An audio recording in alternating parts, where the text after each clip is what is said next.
So, hello students, most welcome to the Thorax YouTube channel. I am the founder of Thorax and let's we talk about the biological classification chapter. ये lecture one shot lecture रहेगा बच्चे।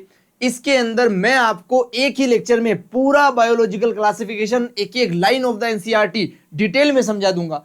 इस lecture के बाद ये ensure करता हूं आपको कुछ भी और देखने की जरूरत नहीं पड़ेगी। एक भी लाइन एनसीईआरटी की छोड़ेंगे नहीं। एनटीए के द्वारा रिलीज किया गया पूरा सिलेबस इसमें कवर्ड है बच्चे। एक भी सेकंड वेस्ट किए बिना मैं लेक्चर पे बढ़ जाऊंगा बच्चे। सबसे पहले देखो एनसीईआरटी क्या लिखती है बच्चों, ध्यान से देखिएगा कि जब सिविलाइजेशन हुआ था बहुत सारे अटेम्प्ट दिए गए थे भाई लिविंग ऑर्गेनिज्म को क्लासिफाई करने के लिए। बहुत प्रकार के लोग, बहुत प्रकार के साइंटिस्ट ये प्रयास कर रहे थे, ट्राई कर रहे थे कि ऑर्गेनिजम्स को अलग अलग क्लासिफाई किया जाए, ताकि जब भी किसी specific character of the organism को पढ़ना हो तो उस कैरेक्टर में जितने भी ऑर्गेनिज्म आते हैं उनको पढ़ लिया जाए। क्लासिफिकेशन बहुत ज्यादा इंपॉर्टेंट है, ज्यादा नॉलेज को कम टाइम में ग्रेस्प करने के लिए, पकड़ने के लिए नॉलेज को बहुत ज्यादा इंपॉर्टेंट है बेसिकली। सबसे पहले क्या हुआ था बच्चे, जो क्लासिफिकेशन हुआ था वो ऑर्गेनिज्म के यूज के बेसिस पे हुआ था।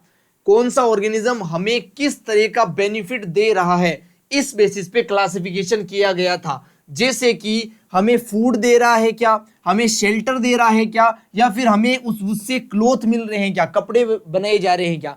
अगर कोई ऑर्गेनिज्म कपड़े बनाने में हेल्पफुल है तो वो क्लोथिंग में आएगा। अगर उससे कोई शेल्टर मिल रहा है, जैसे घर लकड़ी का बनाया जा सकता है, पेड़ों से लकड़ी मिलती है, पेड़ भी लिविंग ऑर्गेनिज्म हो गए। बोलो बात समझ में आई। फूड तो मिलता ही है भाई, बहुत सारे फ्रूट्स वगैरह हमें प्लांट से मिलते हैं, तो ये सब यूजेस ऑफ द ऑर्गेनिजम्स है। इनके बेसिस पे सबसे पहला क्लासिफिकेशन किया गया था। उसके बाद आए थे बच्चे एरिस्टोटल। क्या आए थे? एरिस्टोटल। ये सबसे पहले साइंटिस्ट थे जिन्होंने साइंटिफिक अटेम्प्ट के ऊपर क्लासिफिकेशन किया था बच्चे। इन्होंने साइंटिफिक बेसिस पे पहला क्लासिफिकेशन दिया है। किसने? एरिस्टोटल ने। इन्होंने सिंपल मॉर्फोलॉजिकल कैरेक्टर को स्टडी किया था। मॉर्फोलॉजी का मतलब होता है बच्चे एक्सटर्नल। मॉर्फोलॉजी का मतलब क्या होता है बच्चे? एक्सटर्नल। जो बाहर से ही देखने पे कैरेक्टर दिखते हैं वो मॉर्फोलॉजिकल कैरेक्टर्स होते हैं। जैसे किसी ऑर्गेनिज्म की स्किन का कलर मॉर्फोलॉजिकल कैरेक्टर होगा, बाहर से ही देखने में पता चल रहा है, अपीयर हो रहा है।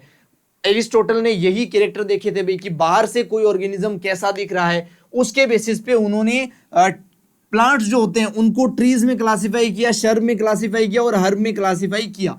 जो प्लांट्स होते हैं बच्चे उनकी 3 कैटेगरी बना दी। किसने? एरिस्टोटल ने। ऐसा एनसीईआरटी में लिखा है तो हम इसी को करेक्ट मानेंगे बेसिकली। बट एक्चुअल में क्या हुआ था, ये जो प्लांट की कैटेगरीज है ये थियोफ्रेस्टस ने दी थी, जिसे फादर ऑफ बॉटनी कहा जाता है। उस डिटेल में मैं बिल्कुल नहीं जाऊंगा, मैं to the point to the NCERT बात करूंगा यहां पर। एरिस्टोटल ने बोला है भाई साहब कि प्लांट की 3 कैटेगरी है। जो बहुत ही बड़े बड़े हैं जैसे मैंगो है, वो क्या है? ट्री है बच्चे। जो छोटे छोटे हैं जैसे सर्ब है, जैसे बेर हो गए बच्चे, जिन्हें चाइना एप्पल कहा जाता है, वो क्या है बच्चे? शर्ब है। उससे भी छोटे जैसे कि बच्चों ग्रासेस हो गई, बहुत ही छोटी छोटी, जैसे मूंग आपने देखे होंगे अपने खेतों में भी, ये क्या हो गए बच्चे? हर्ब हो गए। Also divided animals. इन्होंने एनिमल्स को भी 2 कैटेगरी में डिवाइड किया था बच्चे। एक ऐसे एनिमल थे जिनमें आरबीसी नहीं थी, जिनमें रेड ब्लड नहीं था। एक ऐसे एनिमल थे जिनमें रेड ब्लड था। जिनमें रेड ब्लड था उन्होंने एनाइमा के साथ डिस्क्राइब किया, एनाइमा। और जिनमें आरबीसी नहीं थी, रेड ब्लड नहीं था, उन्हें एनाइमा से डिस्क्राइब किया गया था। एनिमल्स के 2 ग्रुप बनाए थे एरिस्टोटल ने। जिनमें आरबीसी है उसे इनाइमा कहा था बच्चे। रेड ब्लड यहां पर होगा, जिसमें आरबीसी नहीं है उसे एनाइमा कहा था। बोलो बात समझ में आती है? याद कैसे रखे सर, इतना कंफ्यूजिंग है? ओनली ई और ए से।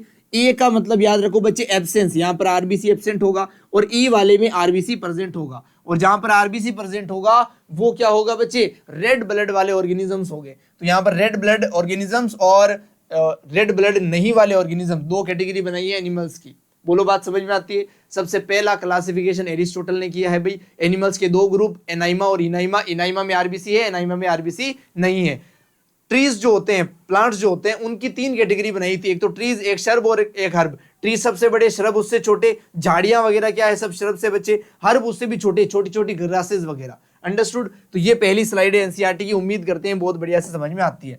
इसके बाद आओ बच्चे कुछ और चीजें समझाता हूं।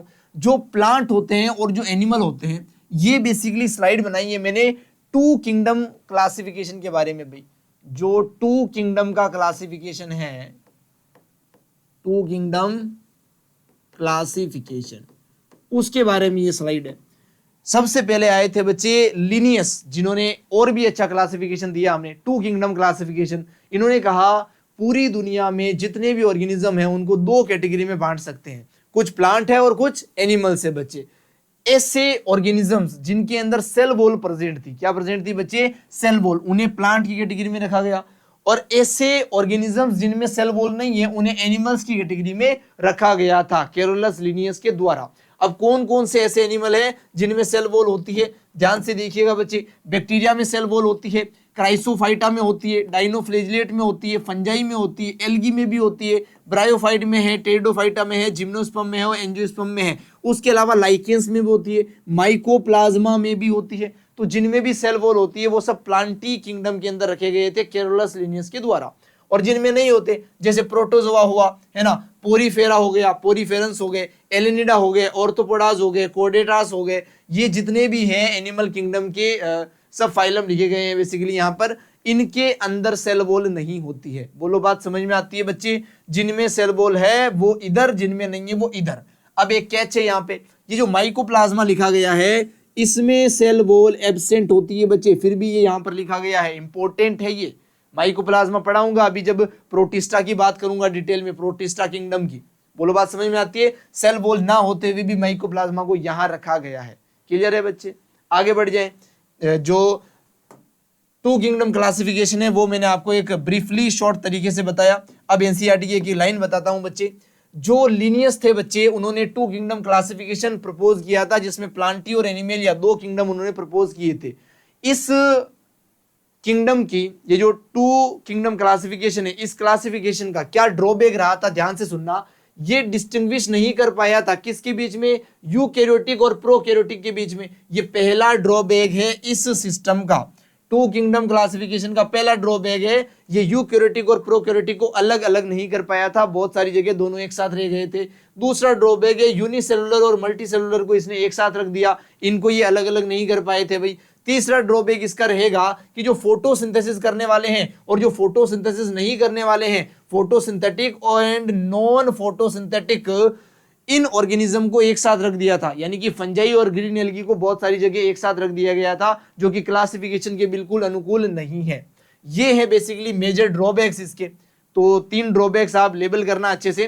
Classification of organism into plants and animals was not easily done, वो इजीली नहीं किया गया था, and was easy to understand, but a large number of organism did not fall into either category. कुछ ऐसे ऑर्गेनिज्म भी थे। वैसे तो देखो कैरोलस लिनियस ने बहुत सारे ऑर्गेनिज्म को प्लांट बताया, बहुत सारों को एनिमल्स बताया, फिर भी बहुत सारे ऐसे बच गए थे जिन्हें वो ना तो प्लांट कह पाए ना ही एनिमल कह पाए, जिनमें सेल वॉल थी और सेल वॉल नहीं थी। इस बेसिस पे सबका क्लासिफिकेशन नहीं हो पाया। जैसे वायरस को इन्होंने नहीं रखा था अपने क्लासिफिकेशन में, है ना। अभी देखा आपने लाइकेंस को तो रख दिया बट वायरस को नहीं रखा था, वायरॉइड को नहीं रखा था, प्रियोन्स को नहीं रखा था। तो ऐसी चीजों को ये नहीं रख पाए थे अपनी क्लासिफिकेशन की कैटेगरी में, इसलिए मेजॉरिटी को ये नहीं रख पाए थे भाई, ज्यादातर ऑर्गेनिज्म बाहर ही रह गए थे। तो ये फोर्थ ड्रॉबैक रहेगा भाई इस टू किंगडम क्लासिफिकेशन का। अगली लाइन देखना, hence the two kingdom classification used for a long time, ये बहुत लंबे टाइम तक यूज होता रहा,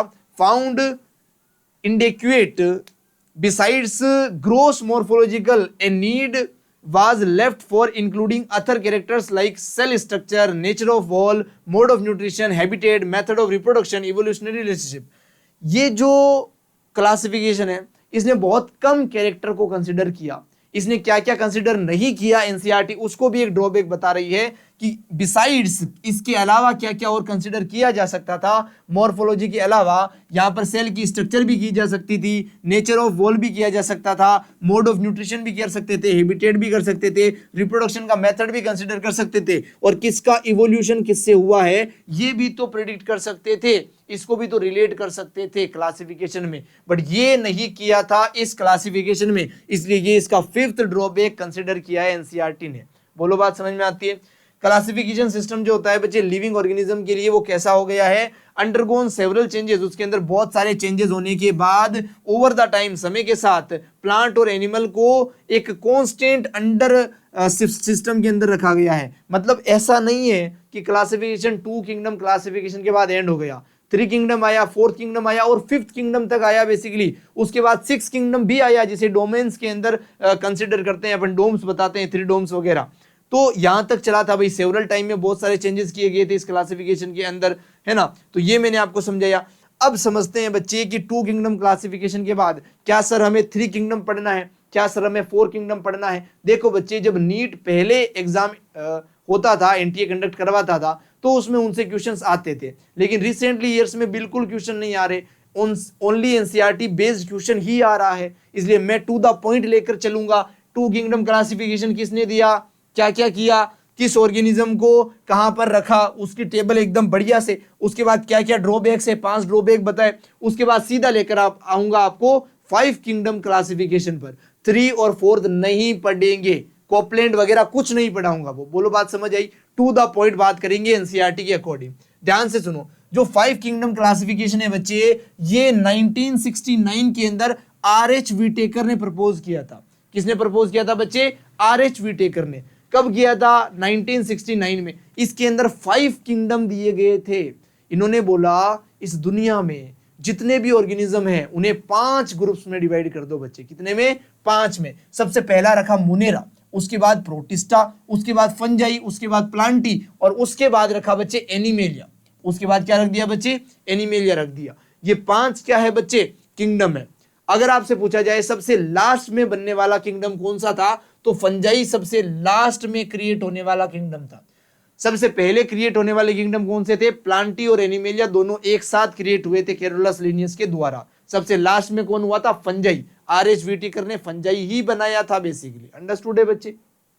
अब देखो ध्यान से, यहां पर क्या क्या क्राइटेरिया वगैरह लिए गए उनकी थोड़ी सी बात करते हैं। The main criteria for classification, इसका मेन क्राइटेरिया क्या रहा है बच्चे? सेल का स्ट्रक्चर कैसा है, बॉडी का ऑर्गेनाइजेशन कैसा है, क्या सेल मिलकर टिश्यू बना रहा है, क्या टिश्यू ऑर्गन बना रहा है, क्या ऑर्गन से ऑर्गन सिस्टम बन रहा है या नहीं, और ऑर्गन सिस्टम से बॉडी बन रही है या नहीं। ये है बॉडी का ऑर्गेनाइजेशन। और सेल का स्ट्रक्चर कैसा है, सेल प्रोकैरियोटिक है या यूकैरियोटिक है, बेसिकली इनकी भी ध्यान रखा गया था यहाँ पर। मोड ऑफ न्यूट्रिशन क्या है, ऑटोट्रोफिक है या हेटरोट्रोफिक, फोटोसिंथेसिस कर रहा है या केमिकल से एनर्जी ले रहा है, वो सब कंसीडर किया गया था। रिप्रोडक्शन कैसे कर रहा है, एसेक्सुअली कर रहा है या सेक्सुअली, वो भी कंसीडर किया गया था। किसका ओरिजिन किस एंसेस्टर से हुआ है, उसका इवोल्यूशनरी रिलेशनशिप क्या है, फाइलोजेनिक रिलेशनशिप, इसी को इवोल्यूशनरी रिलेशनशिप भी कह सकते हैं, उसको भी कंसिडर करते हुए एक बहुत ही एडवांस्ड टाइप का क्लासिफिकेशन दिया था बच्चे आर.एच. विटेकर साहब ने। इसलिए इसको मोस्ट एक्सेप्टेड माना गया और काफी ज्यादा लंबे टाइम तक इसको यूज किया गया था। अब इसके अंदर जो 5 किंगडम आए बच्चे, ये जो 5 किंगडम्स हैं उनके अंदर आखिर क्या क्या कैरेक्टर्स आते हैं सर, एक बार हमें वो बता दीजिए। बहुत ही ध्यान से देखना बच्चे, बहुत ही ध्यान से, बहुत ही आसानी से समझ में आएगा, बहुत आसानी से, हार्ड बिल्कुल भी है ही नहीं। ध्यान से देखो, यहां पर मैंने आपके लिए कैरेक्टर लिखा है, यहां पर मैंने 5 किंगडम लिख दिए भाई। कैरेक्टर के अंदर पहला कैरेक्टर है सेल का टाइप, और किंगडम के अंदर 5 किंगडम दिख ही रहे हैं आपको, मोनेरा हो गया, प्रोटिस्टा हो गया, फंजाई हो गया, प्लांटी हो गया और एनिमेलिया हो गया। इस टेबल को इसी ऑर्डर में याद रखेंगे जैसा कि एनसीईआरटी के अंदर दिया गया है। अंडरस्टूड है? ध्यान से सुनना। सबसे पहले सेल का टाइप। सेल का टाइप का मतलब है प्रोकैरियोटिक सेल है या यूकैरियोटिक सेल है। केवल मोनेरा के अंदर प्रोकैरियोटिक सेल है क्योंकि वहां बैक्टीरिया आ रहे हैं सारे, और बाकी प्रोटिस्टा से लेकर एनिमेलिया तक सब में क्या होगा बच्चे? यूकैरियोटिक सेल होगा। यहां पर ओनली प्रोकैरियोटिक सेल है, बाकी सब में क्या है? यूकैरियोटिक सेल है। आप देख सकते हो, बात समझ में आती है, याद रख पाओगे ये लाइन। अगला देखो सेल वॉल बच्चे। सेल वॉल को थोड़ा स्टेप्स में तोड़ के पढ़ते हैं। प्लांट्स के अंदर सेल वॉल होती है, सेलुलोज की बनी होती है मेजरली, आप सबको पता है। प्लांटी के अंदर प्रेजेंट है सेल वॉल, सेलुलोज की बनी है। एनिमल्स के अंदर सेल वॉल नहीं होती है, पहले से पता है आपको, सेल चैप्टर में यहाँ पे एब्सेंट लिखा है।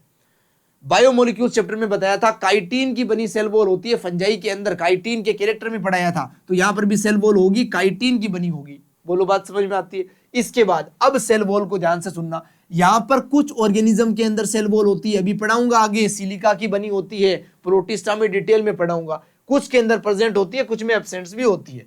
यहां पर सेल्यूलोज की बनी हुई नहीं होती है। मोनेरा के अंदर जो बैक्टीरिया के अंदर मिलने वाली सेल वॉल है, किसकी बनती है? सेल चैप्टर पढ़ा था, कमेंट में लिख के जाना, किसकी बनती है?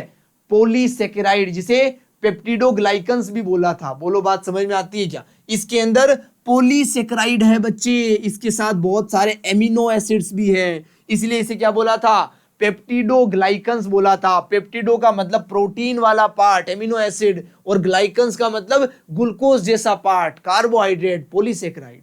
बोलो बात समझ में आती है। तो यहाँ पर नॉन सेल्यूलोजिक सेल वॉल है और यहाँ पर सेल्यूलोजिक सेल वॉल है। यहाँ पे एब्सेंट है, यहाँ पर काइटिन के, यहाँ पर कुछ में हो सकती है, सिलिका की बनेगी, आगे पढ़ाऊंगा। बात समझ में आती है, बहुत ही बढ़िया।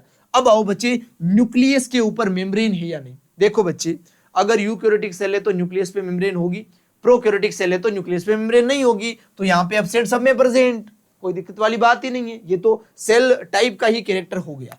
बॉडी का ऑर्गेनाइजेशन, देखो बच्चे, अगर एक सेल है तो उस ऑर्गेनाइजेशन को कहेंगे सेलुलर, क्या कहेंगे, सेलुलर, एक ही सेल है तो। अगर सेल से टिश्यू बना तो उसे कहेंगे टिश्यू, अगर सिस्टम बना तो उसे कहेंगे ऑर्गन, ऑर्गन से सिस्टम बना तो कहेंगे सिस्टम। यहाँ पर ओनली सेल्स ही होते हैं, ये यूनिसेलुलर ऑर्गेनिज्म है। यहाँ पर भी सेल्स ही होते हैं, ये भी यूनिसेलुलर ऑर्गेनिज्म है। यहाँ पर मल्टी सेलुलर कंडीशन आती है और वो मल्टी सेलुलर सेल्स आपस में जुड़कर एक लूज टिश्यू भी बनाते हैं। लूज टिश्यू वर्ड अगर दिख गया ना किसी असर्शन रीजन की लाइन में तो वो फंजाई किंगडम की ही लाइन होगी, ध्यान रख लेना। लूज टिश्यू, इतना इंपॉर्टेंट वर्ड है ये भी एनसीईआरटी का।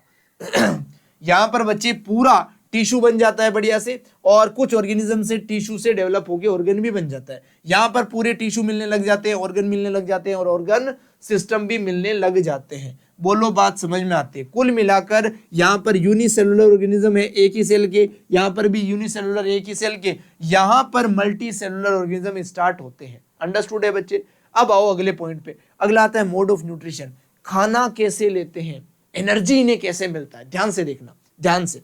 सबसे सिंपल तो है बच्चे, प्लांट्स ऑटोट्रोफिक होते हैं। ऑटोट्रोफिक में भी फोटोसिंथेसिस करते हैं भाई, सनलाइट की प्रेजेंस में ग्लूकोज का फॉर्मेशन करते हैं, कोई बड़ी बात नहीं है। जो एनिमल्स होते हैं वो हेट्रोट्रोफिक होते हैं। हेट्रोट्रोफिक में भी होलोजोइक, पूरे ही ऑर्गेनिज्म को अपनी बॉडी में ले लेते हैं होलोजोइक, या फिर ऑर्गेनिज्म के ऊपर एंजाइम डालकर उनसे डाइजेस्टेड फूड को एब्जॉर्ब करते हैं, that is saprophytic, like fungi. Actually अभी पढ़ाऊंगा फंजाई में सेप्रोफिटिक नेचर को डिटेल में, है ना।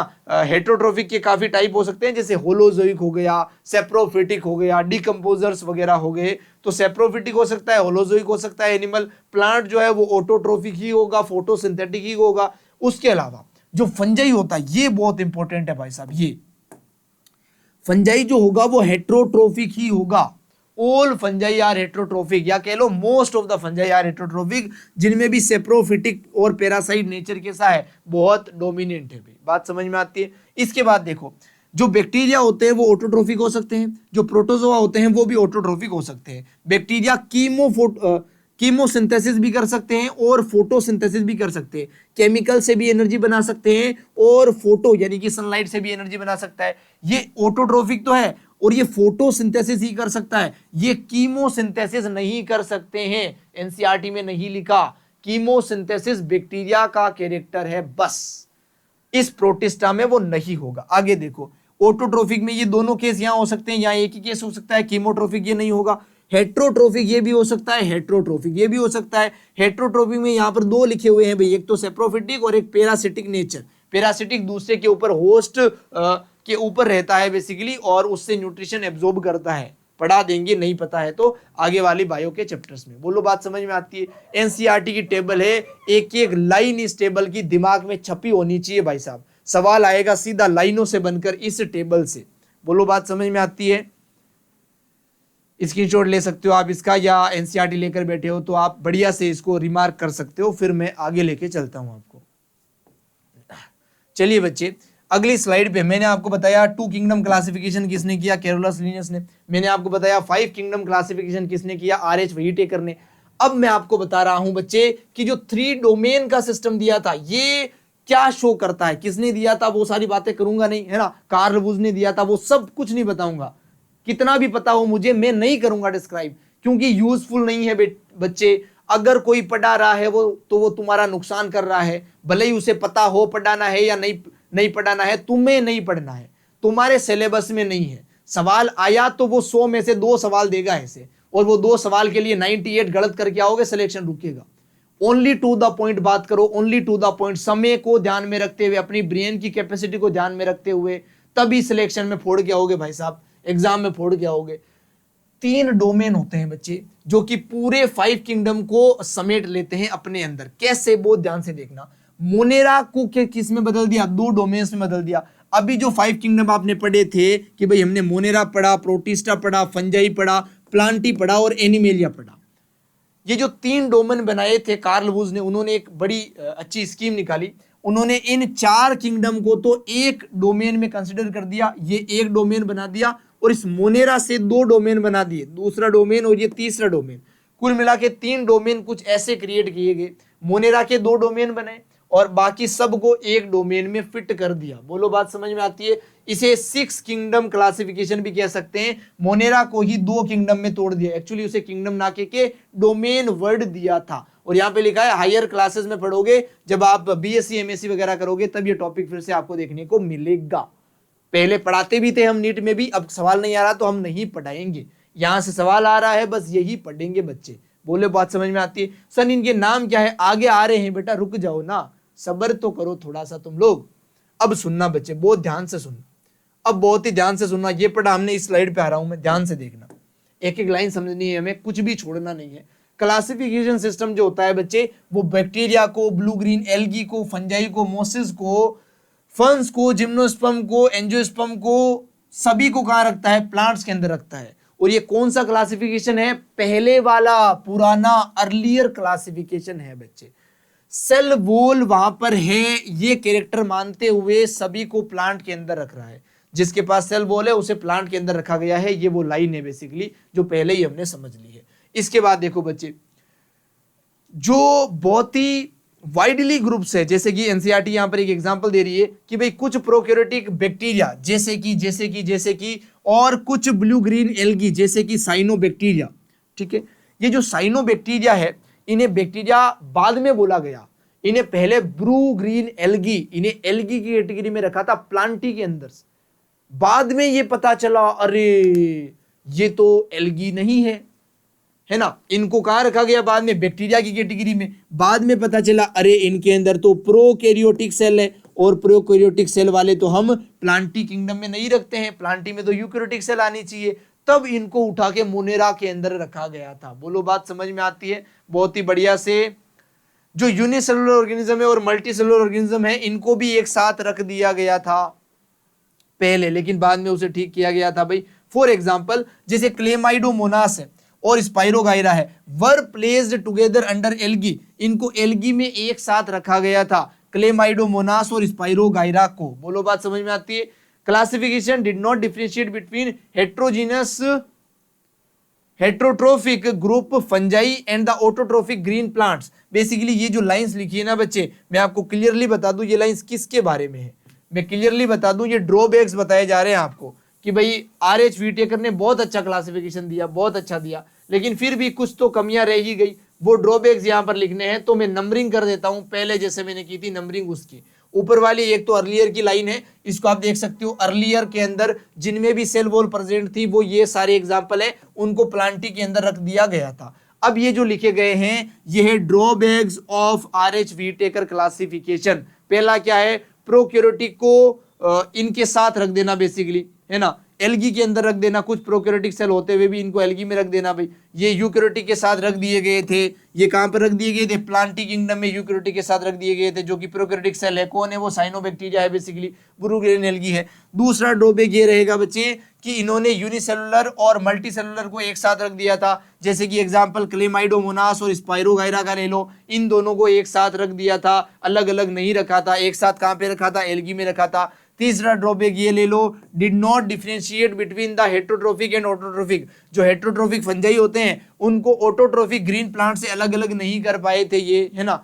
उसके बाद देखो, tough they are showed a characteristic difference in the walls composition. अब देखो, इन्होंने सेल वॉल का बेसिस छोड़कर न्यूट्रिशन का बेसिस बहुत अच्छे से पकड़ा। कैरोलस लिनियस ने सेल वॉल का बेसिस पकड़ रखा था भाई अलग अलग करने के लिए, इन्होंने न्यूट्रिशन को उठाया था। क्या किया था? बहुत ध्यान से देखना। इन्होंने कहा जितने भी हेट्रोट्रोफिक है, प्लांट्स तो ऑटोट्रोफिक होते हैं भाई, है ना, सेल वॉल कैसी भी हो, जितने भी हेट्रोट्रोफिक ऑर्गेनिज्म है उन सबको अलग निकालो उन्हें फंजाई के अंदर रखो, ये कहा था आरएच व्हिटेकर ने। और ऑब्वियसली सेल वॉल का कंपोजिशन तो देख ही लिया था कि यहाँ पे फंजाई की जो सेल वॉल है वो काइटिन की बनती है, और जो प्लांट्स की होती है बच्चे वो किसकी बनती है, सेलुलोज की बनती है। ये तो देख ही लिया था, कोई बड़ी बात नहीं है इसमें। उसके अलावा इंपॉर्टेंट चीजें यहाँ पे पढ़ा रहा हूं, देखना। फंजाई जो होता है बच्चे वो क्लासिफाई किया गया था सेपरेटली किंगडम की तरह। किसने किया था, आरएच व्हिटेकर ने ही किया था, तभी तो ये लास्ट किंगडम बना था बच्चे। ऑल प्रोकैरियोटिक ऑर्गेनिज्म को एक ही किंगडम में रखा था, वो है मोनेरा बच्चे। जितने भी यूनिसेलुलर यूकैरियोटिक होते हैं उसको एक ही किंगडम में रखा, वो है प्रोटिस्टा। जितने भी किंगडम प्रोटिस्टा है उसके अंदर क्या किया गया था, ब्रॉड लाया गया था एक साथ। किसको, क्लेमाइडोमोनास को, क्लोरेला को, जो कि अर्लियर एल्गी के अंदर रखे गए थे, उन्हें भी कहां रखा गया, अब प्रोटिस्टा के अंदर रखा गया था, क्योंकि ये यूनिसेलुलर यूकैरियोटिक सेल्स होते हैं बच्चे विद इन द प्लांट। क्योंकि ये पहले प्लांट में थे, बोथ के अंदर सेल वॉल थी, इसीलिए इनको प्लांट में रखा था पहले। जो पैरामीशियम है, जो एल्गी है, इनको भी एक साथ रख दिया। किसके साथ रख दिया, क्लेमाइडोमोनास इस क्लोरेला के साथ रख दिया। यानी कि पहले क्या किया गया था बच्चे, पैरामीशियम और अमीबा को एनिमल्स माना था कैरोलस लिनियस ने, और इसको क्लेमाइडोमोनास और क्लोरेला को प्लांट माना था, क्योंकि इसमें सेल वॉल है, इसमें सेल वॉल नहीं है। लेकिन आरएच व्हिटेकर ने बोला यहां से अमीबा निकालो, यहां से पैरामीशियम निकालो, यहां से क्लेमाइडोमोनास निकालो, यहां से क्लोरेला निकालो, इन चारों के ही अंदर यूनिसेलुलर यूकैरियोटिक का कैरेक्टर है। इन चारों को अलग किंगडम में डालेंगे जिसका नाम प्रोटिस्टा है। बोलो बात समझ में आई। तो प्रोटिस्टा किंगडम इन दोनों को एक साथ लेकर आ रहा है, टुगेदर लेकर आ रहा है। किन दोनों को, एक तो ये प्लांट वाले कैरेक्टर वाले क्लेमाइडोमोनास क्लोरेला, दूसरे पैरामीशियम और अमीबा एनिमल कैरेक्टर वाले। बोलो बात समझ में आती है, क्योंकि इसके अंदर सेल वॉल नहीं है और इन दोनों के अंदर सेल वॉल है। ये बात आपको समझा दी अभी अभी डिटेल में। आगे देखना बच्चे, अगली एनसीईआरटी की line, it has put together organisms which is earlier classified were placed in different kingdoms। जो पहले अलग अलग किंगडम में रखे गए थे उनको एक साथ क्लासिफाई कर दिया गया भाई। This happened because the criteria of classification changed। क्योंकि ये क्यों हुआ भाई, क्योंकि क्लासिफिकेशन करने का जो क्राइटेरिया था वही बदल दिया था। पहले सेल वॉल देखी जा रही थी, अब बहुत कुछ देख लिया, मोड ऑफ न्यूट्रिशन देख लिया, सेल वॉल का कॉम्पोजिशन देख लिया, बहुत कुछ देख लिया। बोलो बात समझ में आती है क्या। इसे बाद में फ्यूचर में भी और डिस्क्राइब किया, और ज्यादा इसके चेंजेस किए गए थे। और यहां पर इवोल्यूशन को भी कंसिडर किया गया था। किस ऑर्गेनिज्म का इवोल्यूशन किस एंसेस्टर से हुआ है, इसको कंसिडर करते हुए क्लासिफिकेशन किया गया था। इसलिए बहुत अच्छा क्लासिफिकेशन यहां पर हो पाया था आरएच व्हिटेकर से। बोलो एक एक लाइन समझ में आती है बहुत ही बढ़िया से, एक एक लाइन समझ में आती है तो कमेंट में यस लिख के जरूर जाना भाई। आपके कमेंट मैटर करते हैं लेक्चर के अंदर एनर्जी मेंटेन करने को। बात समझ आई आपको।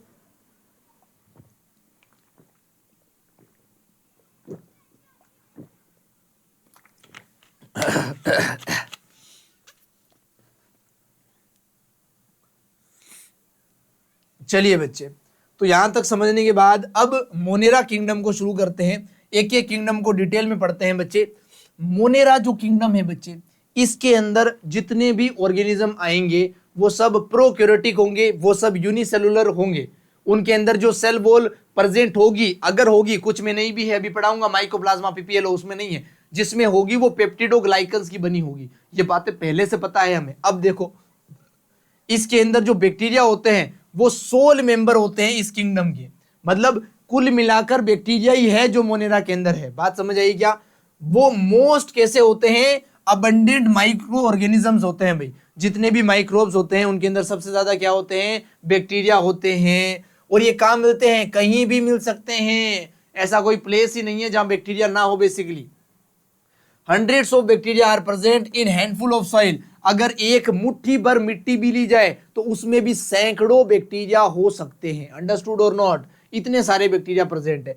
ये रह सकते हैं बच्चे एक्सट्रीम हैबिटेट के अंदर भी। अब ये बहुत ज्यादा गर्म पानी में रह सकते हैं, हॉट स्प्रिंग में, ये रेगिस्तान डेजर्ट में रह सकते हैं, ये बर्फ में रह सकते हैं, ये समुद्र की गहराइयों में डीप ओशंस में रह सकते हैं। Where very few other form of life can survive. ऐसी जगह जहां पर दूसरी लाइफ बहुत ही कम सर्वाइव करती है, वहां भी बैक्टीरिया सर्वाइव कर सकता है। तो बैक्टीरिया मोनेरा के सोल मेंबर से बहुत सारे हैं, कहीं भी मिल सकते हैं। बोलो बात समझ में आती है।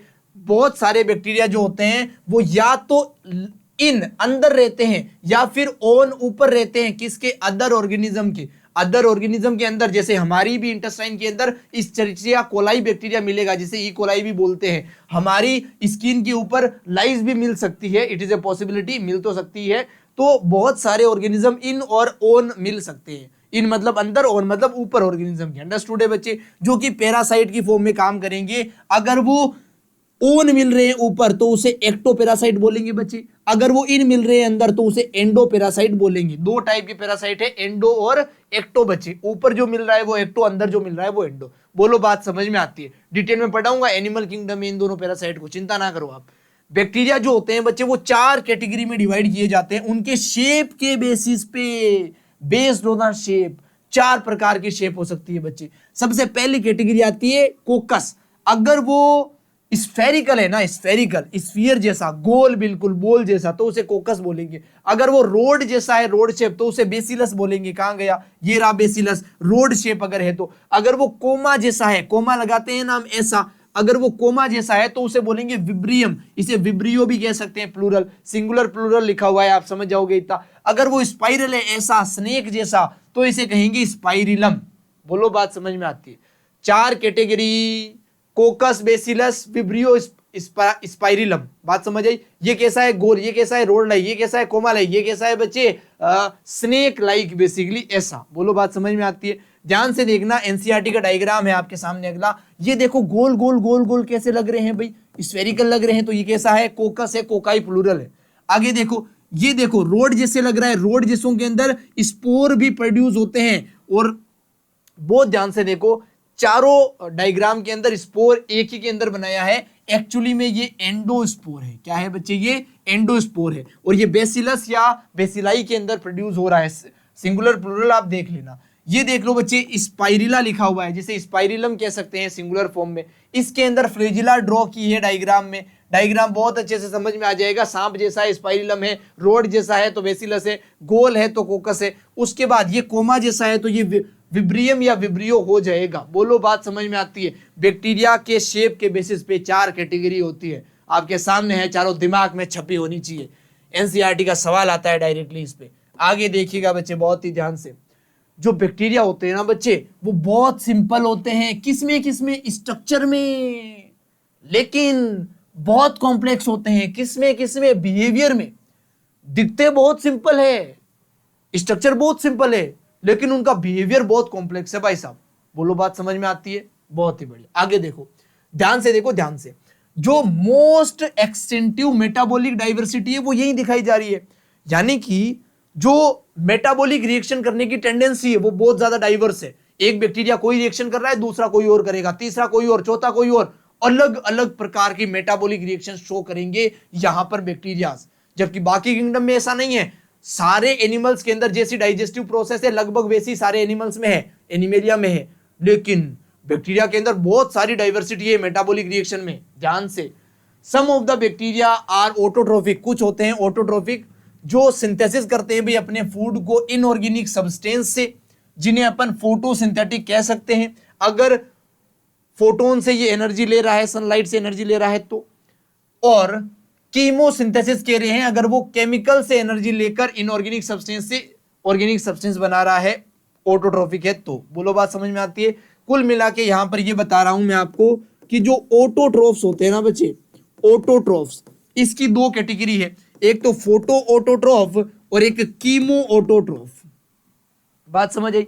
यहां पर सनलाइट से एनर्जी ली जाती है, यहां पर केमिकल्स से एनर्जी ली जाती है, केमिकल्स से, और किया वही जाता है इनऑर्गेनिक सब्सटेंस से ऑर्गेनिक सब्सटेंस बनता है, और यहां भी इनऑर्गेनिक सब्सटेंस से ऑर्गेनिक सब्सटेंस बनता है।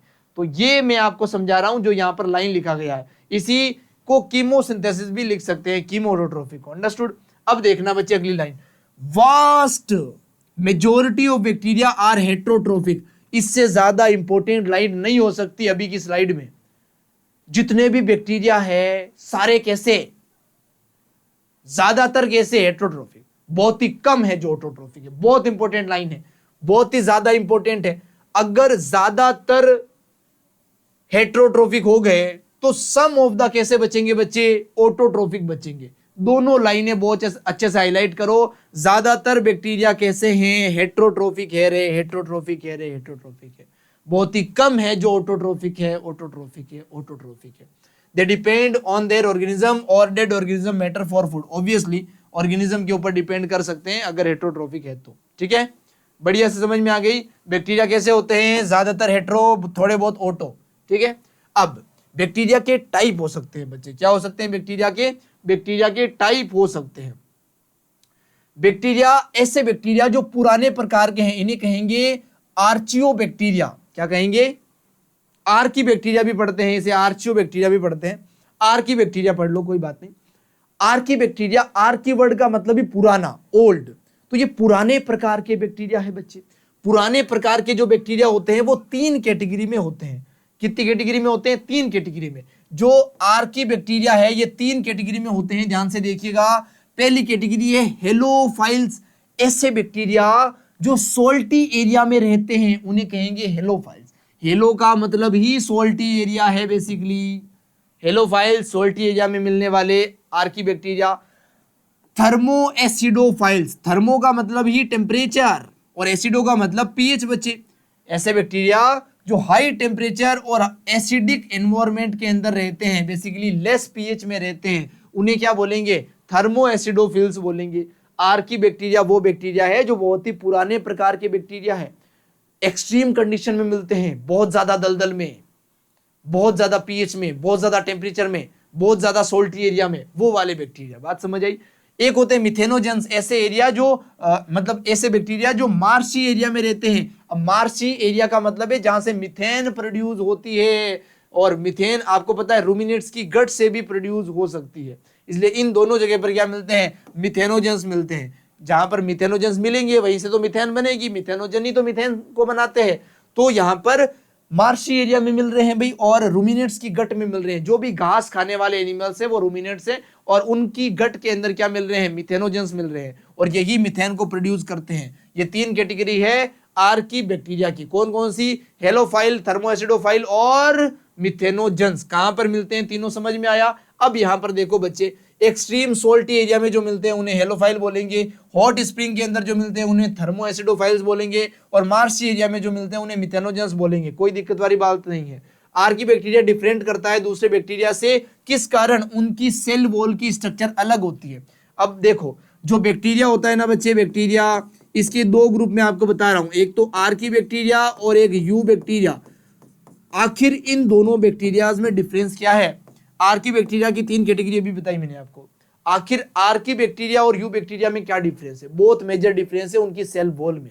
सेल वॉल ही वो स्ट्रक्चर है आर्की बैक्टीरिया की जो उन्हें एक्सट्रीम कंडीशन में रहने के लिए मजबूत बनाती है, सरवाइव करने के लिए स्ट्रॉन्ग बनाती है बेसिकली। बात समझ आई।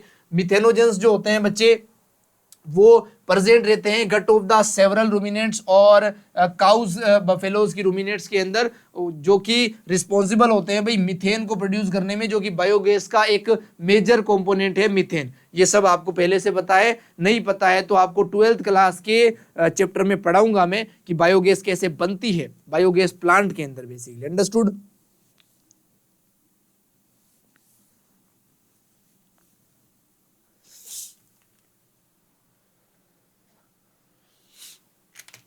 तो चलिए बच्चे आगे बढ़ जाते हैं अपन, और ये स्लाइड मैंने समझाई दी है आपको। अब आते हैं यू बैक्टीरिया पे। आर्की बैक्टीरिया मैंने आपको डिटेल में बता दिया है, ऐसे बैक्टीरिया जो बहुत ही पुराने बैक्टीरिया है। आर्की वर्ड का मतलब ही पुराना है, और यू वर्ड का मतलब होता है ट्रू बच्चे। ये सच्चे बैक्टीरिया है, ये एडवांस्ड टाइप के बैक्टीरिया है, ये एक्सट्रीम कंडीशन में नहीं रहेंगे, ये कुछ अलग मैकेनिज्म करेंगे अपनी एडवांसमेंट को शो करने के लिए। ध्यान से देखिएगा, थाउजेंड्स ऑफ बैक्टीरिया है भाई जो कि ट्रू बैक्टीरिया है, ऑब्वियसली हजारों की संख्या में है बैक्टीरिया यहाँ पर। ये कैरेक्टराइज होते हैं presence of a rigid cell wall, obviously इनमें रिजिड सेल वॉल होगी भाई। अगर ये मोटाइल होंगे तो इनके पास फ्लैजिलम होगी, फ्लैजिला होगी, जैसे कि साइनोबैक्टीरिया बच्चे है ना, also referred as blue green algae. जो साइनोबैक्टीरिया है उसी को क्या बोलते हैं, ब्लू ग्रीन एल्गी बोलते हैं। पहले से आपको पता है भाई, उनके अंदर क्लोरोफिल होता है, इसलिए तो ब्लू ग्रीन कलर आ रहा था क्लोरोफिल के कारण। क्लोरोफिल ए होता है सिमिलर टू ग्रीन प्लांट, कोई बड़ी बात नहीं है। क्लोरोफिल ए किसके अंदर होता है बच्चे, इसी साइनोबैक्टीरिया के अंदर, जो कि ग्रीन प्लांट के सिमिलर होता है, इसलिए ये फोटोसिंथेटिक होते हैं, ये ऑटोट्रोफिक न्यूट्रिशन को शो करते हैं।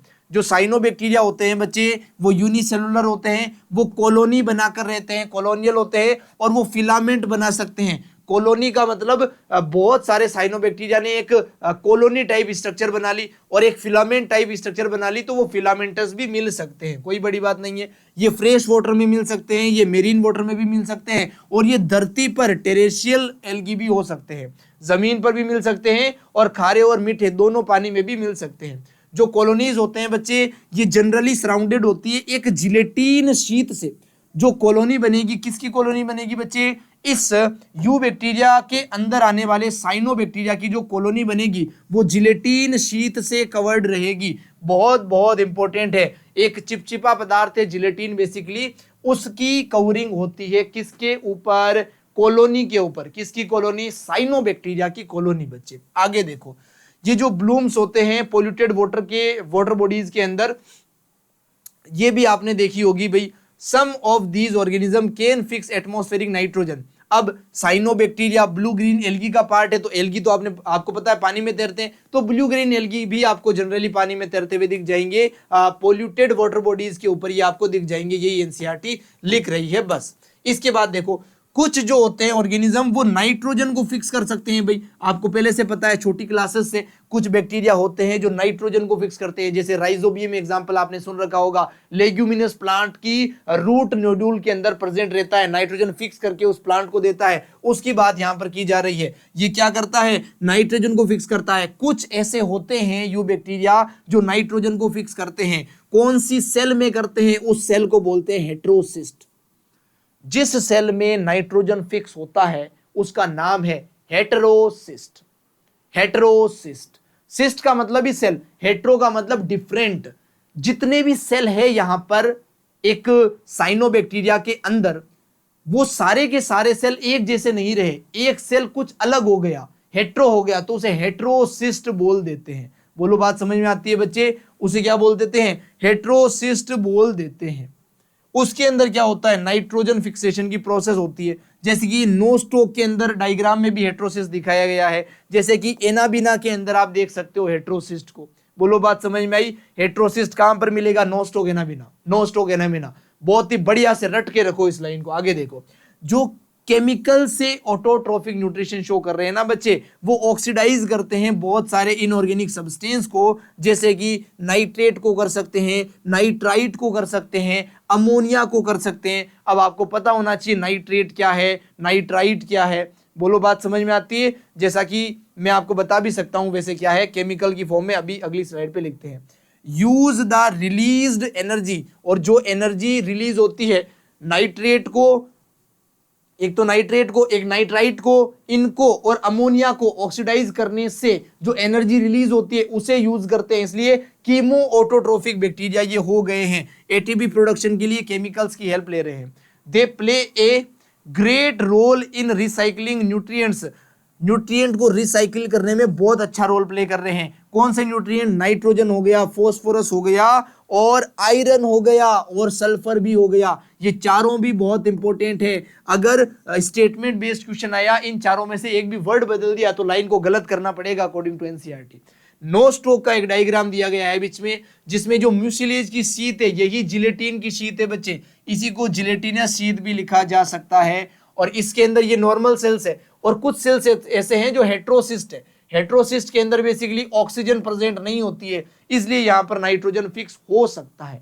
नाइट्रोजन फिक्स करने वाला जो एंजाइम होता है, नाम नहीं बताऊंगा, डिटेल में नहीं जाऊंगा, बस इतना समझ लो, जो एंजाइम नाइट्रोजन फिक्स करता है वो ऑक्सीजन की एब्सेंस में एक्टिव होता है। इसलिए ऑक्सीजन एब्सेंट रखने के लिए अलग से कमरा बनाया है, अलग से सेल बनाया है, उसे हेटेरोसिस्ट बोलते हैं। उसमें ऑक्सीजन नहीं आएगी, वहां पर जो नाइट्रोजन है वो अच्छे से फिक्स कर ली जाएगी। बोलो बात समझ में आती है? उसी को हेटेरोसिस्ट बोलेंगे। जो हेटेरोट्रोफिक बैक्टीरिया होते हैं बच्चे, अभी ऑटोट्रोफिक की बात की, कुछ भाई फोटोसिंथेसिस कर रहे हैं, है ना, कुछ फोटोसिंथेसिस नहीं कर रहे हैं, केमिकल से एनर्जी ले रहे हैं, कुछ होते हैं हेटेरोट्रोफिक। ज्यादातर बैक्टीरिया कैसे हैं? हेटेरोट्रोफिक। ये बहुत ही कम होते हैं ऑटोट्रोफिक, तो मोस्ट अबंडेंट होते हैं भाई ये नेचर के अंदर। मेजोरिटी आर इंपॉर्टेंट डिकम्पोजर्स इन हेट्रोट्रोफिक में भी ज्यादातर कैसे होते हैं, डिकम्पोजर्स होते हैं। जब आपको इकोलॉजी में डिकम्पोजर्स पढ़ाते हैं तो ये बताते हैं major example of decomposers bacteria and fungi. तो ज्यादातर बैक्टीरिया हेट्रोट्रोफिक है, उसमें भी डिकम्पोजर्स है बच्चे। Many of them have a significant impact on human affairs, बिल्कुल भाई होता ही है। They are helpful in making curd, obviously curd बनाने में, ह्यूमन को इफेक्ट करने में, ह्यूमन की जो लाइफ है उसे इजी बनाने में बहुत सारे रोल है। जैसे एक मिल्क से कर्ड बनाने में, प्रोडक्शन ऑफ एंटीबायोटिक्स में रोल है, नाइट्रोजन फिक्स करने में, लेग्यूम की रूट्स के अंदर नोड्यूल बनाकर फिक्स करने में रोल है। कुछ पैथोजेंस की फॉर्म में भी काम कर सकते हैं जो कि डैमेज कर सकते हैं भाई ह्यूमंस बीइंग्स को, क्रॉप को, या फिर फार्म में मिलने वाले एनिमल्स को, या फिर पेट एनिमल्स वगैरह को। बोलो बात समझ में आती है। जैसे कौन कौन से डिजीज कर सकता है, ये कोलेरा कर सकता है, टाइफाइड कर सकता है, टिटेनस कर सकता है, सिट्रस कैंकर कर सकता है, ये प्लांट में होने वाली डिजीज है, ये तीनों एनिमल्स में होने वाली डिजीज है। बोलो बात समझ में आती है। Are well known disease caused by different bacteria, अलग अलग बैक्टीरिया से होने वाली अलग अलग डिजीज है जो ह्यूमन हेल्थ एंड डिजीज में पढ़ाऊंगा कौन किससे होती है। बोलो बात समझ में आती है, समझ में आता है बहुत ही बढ़िया से। बैक्टीरिया का रोल है बेसिकली हमारे जीवन को महत्वपूर्ण तरीके से अफेक्ट करता है ना, अफरेंस में रखता है, प्रभावित करता है। बेसिकली कर्ड बनाता है, नाइट्रोजन फिक्स करता है, एंटीबायोटिक बनाता है, और भी बहुत सारे यूज पढ़ाऊंगा आपको जब माइक्रोब चैप्टर पढ़ाऊंगा 12th क्लास का। बात समझ में आती है, एक एक लाइन समझ में आती है। अब आओ बच्चे बैक्टीरिया के बारे में कुछ और चर्चाएं करते हैं, ध्यान से देखिएगा। बैक्टीरिया रिप्रोड्यूस कैसे करता है, मेनली बाय फिजन। फिजन का मतलब होता है दो टुकड़ों में टूट जाना। बेसिकली बहुत ही ओल्ड टाइप का सेल डिवीजन है ये, जहां पर एक सेल दो सेल में टूट जाता है, बेसिकली वो होता है फिजन। फिगर में शो भी किया गया है, पहले डीएनए टूट गया, आधा डीएनए इधर आधा डीएनए इधर चला गया, फिर ये सेल भी टूट रहा है। देखो सेल मेम्ब्रेन यहाँ पर टूट रही है, सेल वॉल यहाँ पर डिटैच हो रही है। बोलो बात समझ में आती है क्या, कुछ इस प्रकार से फिजन हो रहा है, बैक्टीरिया रिप्रोड्यूस कर रहा है। Under unfavourable conditions produce spore, अगर फेवरेबल कंडीशन है तब क्या होगा, फिजन, आराम से दो भागों में टूट जाएगा बैक्टीरिया। लेकिन अगर अनफेवरेबल कंडीशन है तो यहाँ पर एंडोस्पोर का फॉर्मेशन होता है बच्चे, and they are reproduce by a sort of sexual reproduction by adopting a primitive type of DNA transfer from another bacteria। देखो यहाँ पर एसेक्सुअल रिप्रोडक्शन हो सकता है बैक्टीरिया के अंदर, एसेक्सुअल रिप्रोडक्शन के अंदर फिजन हो सकता है बच्चे, बहुत ही बढ़िया। अगर अनफेवरेबल कंडीशन है तो यहाँ पर स्पोर के थ्रू हो सकता है, स्पोर बन सकते हैं, और यहाँ पर सेक्सुअल रिप्रोडक्शन भी हो सकता है। ये होता है बच्चे कॉन्जुगेशन प्रोसेस से। किससे होता है, कॉन्जुगेशन, ये होता है कॉन्जुगेशन प्रोसेस है। कॉन्जुगेशन का मतलब समझना, जब सेल चैप्टर में मैंने आपको बैक्टीरिया की स्ट्रक्चर पढ़ाई थी तो वहां पे एक पिलाई स्ट्रक्चर पढ़ाया था, पिलाई, ठीक है। पिलाई स्ट्रक्चर क्या करते हैं, इस बैक्टीरिया का पिलाई, इस बैक्टीरिया के पिलाई, दोनों पिलाई आपस में मिल जाते हैं और एक ट्यूब बना लेते हैं जिसे पिलीन ट्यूब बोलते हैं। उस ट्यूब के अंदर से इस बैक्टीरिया का प्लाज्मिड इस बैक्टीरिया में ट्रांसफर होता है, इस प्रोसेस को कॉन्जुगेशन बोलते हैं। और ये रिप्रोडक्शन का एक तरीका है, बेसिकली सेक्सुअल टाइप का रिप्रोडक्शन का एक तरीका है। एसेक्सुअल में फिजन आता है और स्पोर फॉर्मेशन आता है। ये अनफेवरेबल में आएगा, ये फेवरेबल में आएगा। बोलो बात समझ में आती है, एक एक वर्ड क्लियर हो गया एनसीईआरटी का, बहुत ही बढ़िया बच्चे, आगे बढ़ जाते हैं। ये तो डायग्राम की लाइन थी। जो माइकोप्लाज्मा होता है, जो कि शुरुआत में ही मैंने बताया, ऐसा बैक्टीरिया जिसपे सेल वॉल नहीं है, माइकोप्लाज्मा ऑर्गेनिज्म ऐसा है जो कॉम्प्लिकेटेड लेक करता है सेल वॉल, कॉम्प्लिकेटेड नहीं, कंप्लीटली इसके अंदर सेल वॉल है ही नहीं, इसके अंदर सेल वॉल है ही नहीं, इसलिए सेल वॉल नहीं है तो इसका शेप बदलता रहता है, शेप बिगड़ता रहता है due to the absence of cell wall. इसीलिए इसे जोकर्स ऑफ एनिमल किंगडम बोलेंगे। ये जोकर की तरह अपना शेप बदल रहा है, ध्यान से देखिएगा।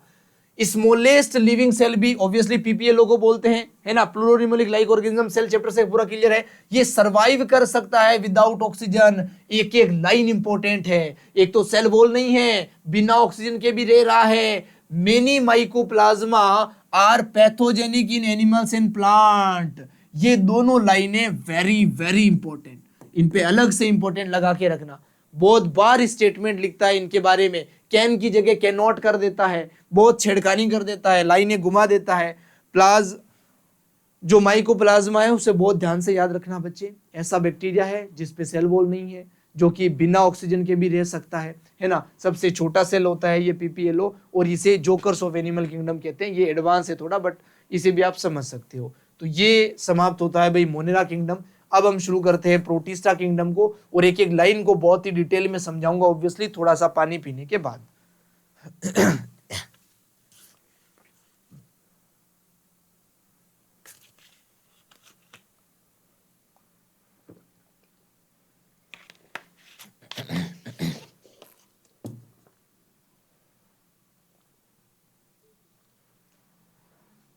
अब आओ बच्चे, जो प्रोटिस्टा होता है आपको पता है प्रोटिस्टा में यूनिसेलुलर यूकैरियोटिक ऑर्गेनिजम्स आते हैं भाई।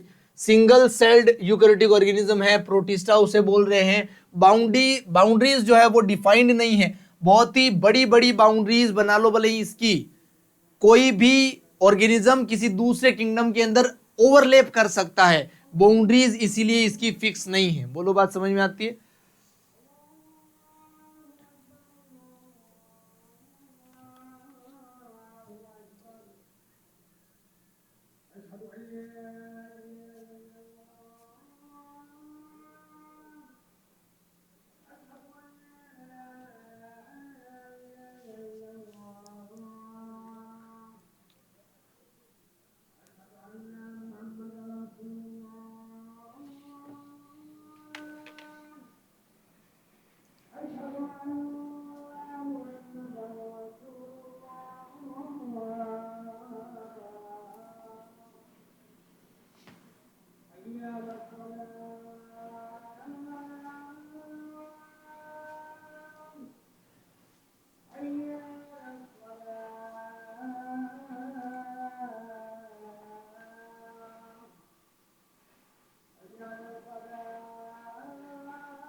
सभी धर्मों का समानता से सम्मान करते हुए अजान शरीफ के लिए 2 मिनट का पॉज लिया गया था। Thank you so much for mind नहीं करने के लिए, ठीक है। तो हम बात कर रहे थे प्रोटिस्टा के बारे में बच्चे। प्रोटिस्टा के अंदर एक ही सेल से बने हुए यूकैरियोटिक ऑर्गेनिज्म आते हैं, इसकी बाउंड्रीज फिक्स नहीं है, बहुत इंपॉर्टेंट लाइन है ये। मेंबर्स जो होते हैं प्रोटिस्टा के, ये प्राइमरली एक्वेटिक ही होते हैं। ज्यादातर मेंबर्स कैसे होते हैं बच्चे? एक्वेटिक ही होते हैं यहाँ पर मिलने वाले। ये जो है बच्चे प्लांट, एनिमल और फंजाई के साथ लिंक रखता है अपना प्रोटिस्टा किंगडम। ऑब्वियसली आपको पता है इन तीनों को अलग अलग कैसे किया था, लिंक आपको समझ में आया हुआ है पहले से। अब देखो, सम है फ्लैजिला, इनके अंदर मिलने वाले कुछ ऑर्गेनिज्म में फ्लैजिला होगा, कुछ के अंदर सीलिया होगा। अभी पढ़ेंगे किस में है किस में नहीं है। ये रिप्रोड्यूस कर सकते हैं एसेक्सुअली और सेक्सुअली दोनों तरीकों से। Process involving cell fusion and zygote formation, cell का फ्यूजन भी हो सकता है इस प्रोसेस में और जाइगोट का फॉर्मेशन भी हो सकता है इस प्रोसेस के अंदर। अब सुनो बच्चे, जो प्रोटिस्टा किंगडम है उसको बहुत ही इजीली समझने के लिए एक टेबल है आपके सामने। प्रोटिस्टा किंगडम को फर्दर कुछ ग्रुप्स में डिवाइड किया जाता है। एक होता है क्राइसोफाइटा, एक होता है डाइनोफ्लैजिलेट, एक होता है यूग्लिनोइड्स, एक होता है स्लाइम मोल्ड, एक होता है प्रोटोजोवंस। पांचों ग्रुप के नाम बहुत अच्छे से समझाता हूं। क्राइसोफाइट, डाइनोफ्लैजिलेट, ध्यान से सुनना। क्राइसोफाइटा, क्राई का मतलब ही क्या होता है? रोना। अब ये ऑर्गेनिज्म रो रहे हैं, ट्रिक बता रहा हूं चीजों को याद करने के लिए। क्यों रो रहे हैं? क्योंकि इनको बंद कर दिया एक कांच के डब्बे में। कहां बंद कर दिया? कांच के डब्बे में। और बिल्कुल हिलने डुलने नहीं दिया जा रहा है इनको, कांच के डब्बे में बंद करके रख दिया है भाई। कांच का डब्बा मतलब सिलिका की बनी है इसकी सेल वॉल, हिलने डुलने नहीं दिया जा रहा। हिलने डुलने का ऑर्गन नहीं है, फ्लैजिला यहां पर नहीं है, ध्यान से देखना। यहां पर क्या है? सेल वॉल प्रेजेंट है बच्चे। यहां पर सेल वॉल सिलिका से एम्बेडेड है। अभी बताया कांच के डब्बे में बंद किया तो सिलिका से बनी हुई, सिलिका से एम्बेडेड सेल वॉल यहां पर प्रेजेंट है बच्चे। बोलो बात समझ में आती है? फ्लैजिला यहां पर है नहीं, आपको समझ में आया गया, डब्बे में बंद है भाई। ये कहां मिल सकते हैं? ये मीठे पानी में और खारे पानी में, फ्रेश और मेरीन दोनों वाटर में मिल सकते हैं। इसके अंदर क्या क्या आते हैं? इसके अंदर डेस्मिड आते हैं, इसके अंदर डाई एटम्स आते हैं बच्चे। डेस्मिड को ही गोल्डन एल्गी बोलते हैं और ये पीवाईक्यू है। डेस्मिड पीवाईक्यू है। गोल्डन एल्गी किसे बोलते हैं? सवाल ये आया था। नीचे डेस्मिड, डाइएटम, डाइनोफ्लैजिलेट सब लिखा था, तो डेस्मिड करेक्ट किया गया था। जो डाइएटम्स होते हैं इन्हें ओशियंस के चीफ प्रोड्यूसर कहा जाता है। इस अर्थ के ऊपर जितनी भी ऑक्सीजन प्रोड्यूस हो रही है उसका 50% यही डाइएटम प्रोड्यूस कर रहे हैं, 50% O2 प्रोडक्शन यही कर रहे हैं। बोलो क्राइसोफाइटा की बातें सारी समझ में आती है। डेस्मिड और डाइएटम आते हैं बच्चे। डेस्मिड ही क्या है, गोल्डन एल्गी कलर है इनका पिगमेंट के कारण, इसलिए नाम दिया है। डाइएटम सबसे ज्यादा ऑक्सीजन बना रहे हैं, चीफ प्रोड्यूसर से। यहाँ पर सेल बोर सिलिका की बनी है, कांच के डब्बे में बंद कर दिया, हिल डुल नहीं सकते, नॉन मोटाइल स्ट्रक्चर है ये। फ्रेश वाटर और मेरीन वाटर दोनों में मिल सकते हैं। इसके बाद डाइनोफ्लैजिलेट, डाइनो का मतलब ये होता है टू और फ्लैजिलेट का मतलब फ्लैजिला। यहाँ पर दो दो फ्लैजिलाएं प्रेजेंट होगी बच्चे। मोस्टली कैसे होंगे ये, फोटोसिंथेटिक होंगे। मोस्टली कैसे होंगे, फोटोसिंथेटिक होंगे। यहां पर सेलुलोज की सेल वॉल बनेगी क्योंकि पेड़ों के जैसे हैं, फोटोसिंथेसिस भी कर रहे हैं, सेलुलोज की सेल वॉल भी मिल रही है। मोस्टली मेरीन वाटर, खारे पानी में ही मिलेंगे। बोलो बात समझ में आती है, बहुत ही बढ़िया से। इसके बाद युग्लिना पे आते हैं बच्चे। जो युग्लिना होता है वो ना तो पेड़ों की तरह है ना एनिमल की तरह है, ये दोनों के बीच का है। ये ऑटोट्रोफिक भी कर रहा है, ये हेटरोट्रोफिक भी कर रहा है, इसलिए इसके न्यूट्रिशन को मिक्सोट्रोफिक बोलते हैं। ये ऑटोट्रोफिक करता है जब भी सनलाइट प्रेजेंट रहती है ना, क्योंकि इसके अंदर क्लोरोफिल ए जैसे पिगमेंट है बच्चे। और ये प्रेडेटर की तरह हेटरोट्रोफिक भी करने लग जाता है अगर सनलाइट नहीं है तो। कुल मिला के दिन में फोटोसिंथेसिस करेगा, रात में अगर कोई इसके पास आके नाटक करेगा तो इसको पकड़ के दबोच के खा भी लेगा। बोलो बात समझ में आती है। तो ये प्रीडेटर की तरह भी काम करेगा, ये ऑटोट्रोफ्स की तरह भी काम करेगा, इसलिए मिक्सोट्रोफिक न्यूट्रिशन इसके अंदर होता है। प्रोटीन से रिच एक लेयर इसके पास होती है बच्चे, जिसे पेलिकल बोलते हैं। ये प्रेजेंट रहती है सेल वॉल के इंस्टेंट पे, यानी कि सेल वॉल यहां पर नहीं है। आप लिख सकते हो यहां पर सेल वॉल नहीं है, ऑब्वियसली ना, क्योंकि ना तो प्लांट की तरह ना एनिमल की तरह, दोनों के बीच का ना सेल वॉल पूरी तरह गायब है ना पूरी तरह प्रेजेंट है। सेल वॉल की जगह प्रोटीन की दूसरी लेयर प्रेजेंट है जिसे पेलिकल बोल रहे हैं, जो कि फ्लेक्सिबिलिटी प्रोवाइड करती है युग्लिना को। एनसीईआरटी की लाइन है बच्चे, युग्लिना को फ्लेक्सिबिलिटी कौन देगा, पेलिकल लेयर देगा। ऑब्वियसली ये फ्रेश वाटर में और स्टेगनेंट रुके हुए वाटर में मिलते हैं। स्टेगनेंट का मतलब है रुका हुआ पानी, ये मीठे पानी और रुके हुए पानी में मिलेगा। उसके बाद आते हैं स्लाइम मोल्ड्स। ये फंजाई की तरह होते हैं, ये एनिमल्स और प्लांट के बीच के हैं, ये फंजाई की तरह हैं बच्चे, ध्यान से देखना। ये सेप्रोफिटिक होते हैं जो कि ग्रो करते हैं डेड लीव्स और ट्विंग्स के अंदर। जो टूटे सड़े गले पत्ते पड़े हैं पेड़ों के, उनके ऊपर ग्रो कर रहे हैं, सेप्रोफिटिक है। उनके ऊपर अपने एंजाइम्स डाल रहे हैं, जब उनका डाइजेशन हो गया बाहर उन सब्सटेंस का, तो डाइजेस्टेड फूड को एब्जॉर्ब कर रहे हैं बाहर से, दैट इज सेप्रोफिटिक न्यूट्रिशन। यहां पर सेल वॉल एब्सेंट होती है लेकिन स्पोर के ऊपर प्रेजेंट होती है, बहुत इंपॉर्टेंट है। सेल वॉल अडल्ट्स के अंदर नहीं मिल रही बट स्पोर्स के अंदर मिल रही है भाई, स्लाइम मोल्ड्स के अंदर। जो कि स्पोर्स है वो सेपरेट आउट हो जाते हैं भाई, और अनफेवरेबल कंडीशंस के अंदर ये फॉर्म होते हैं।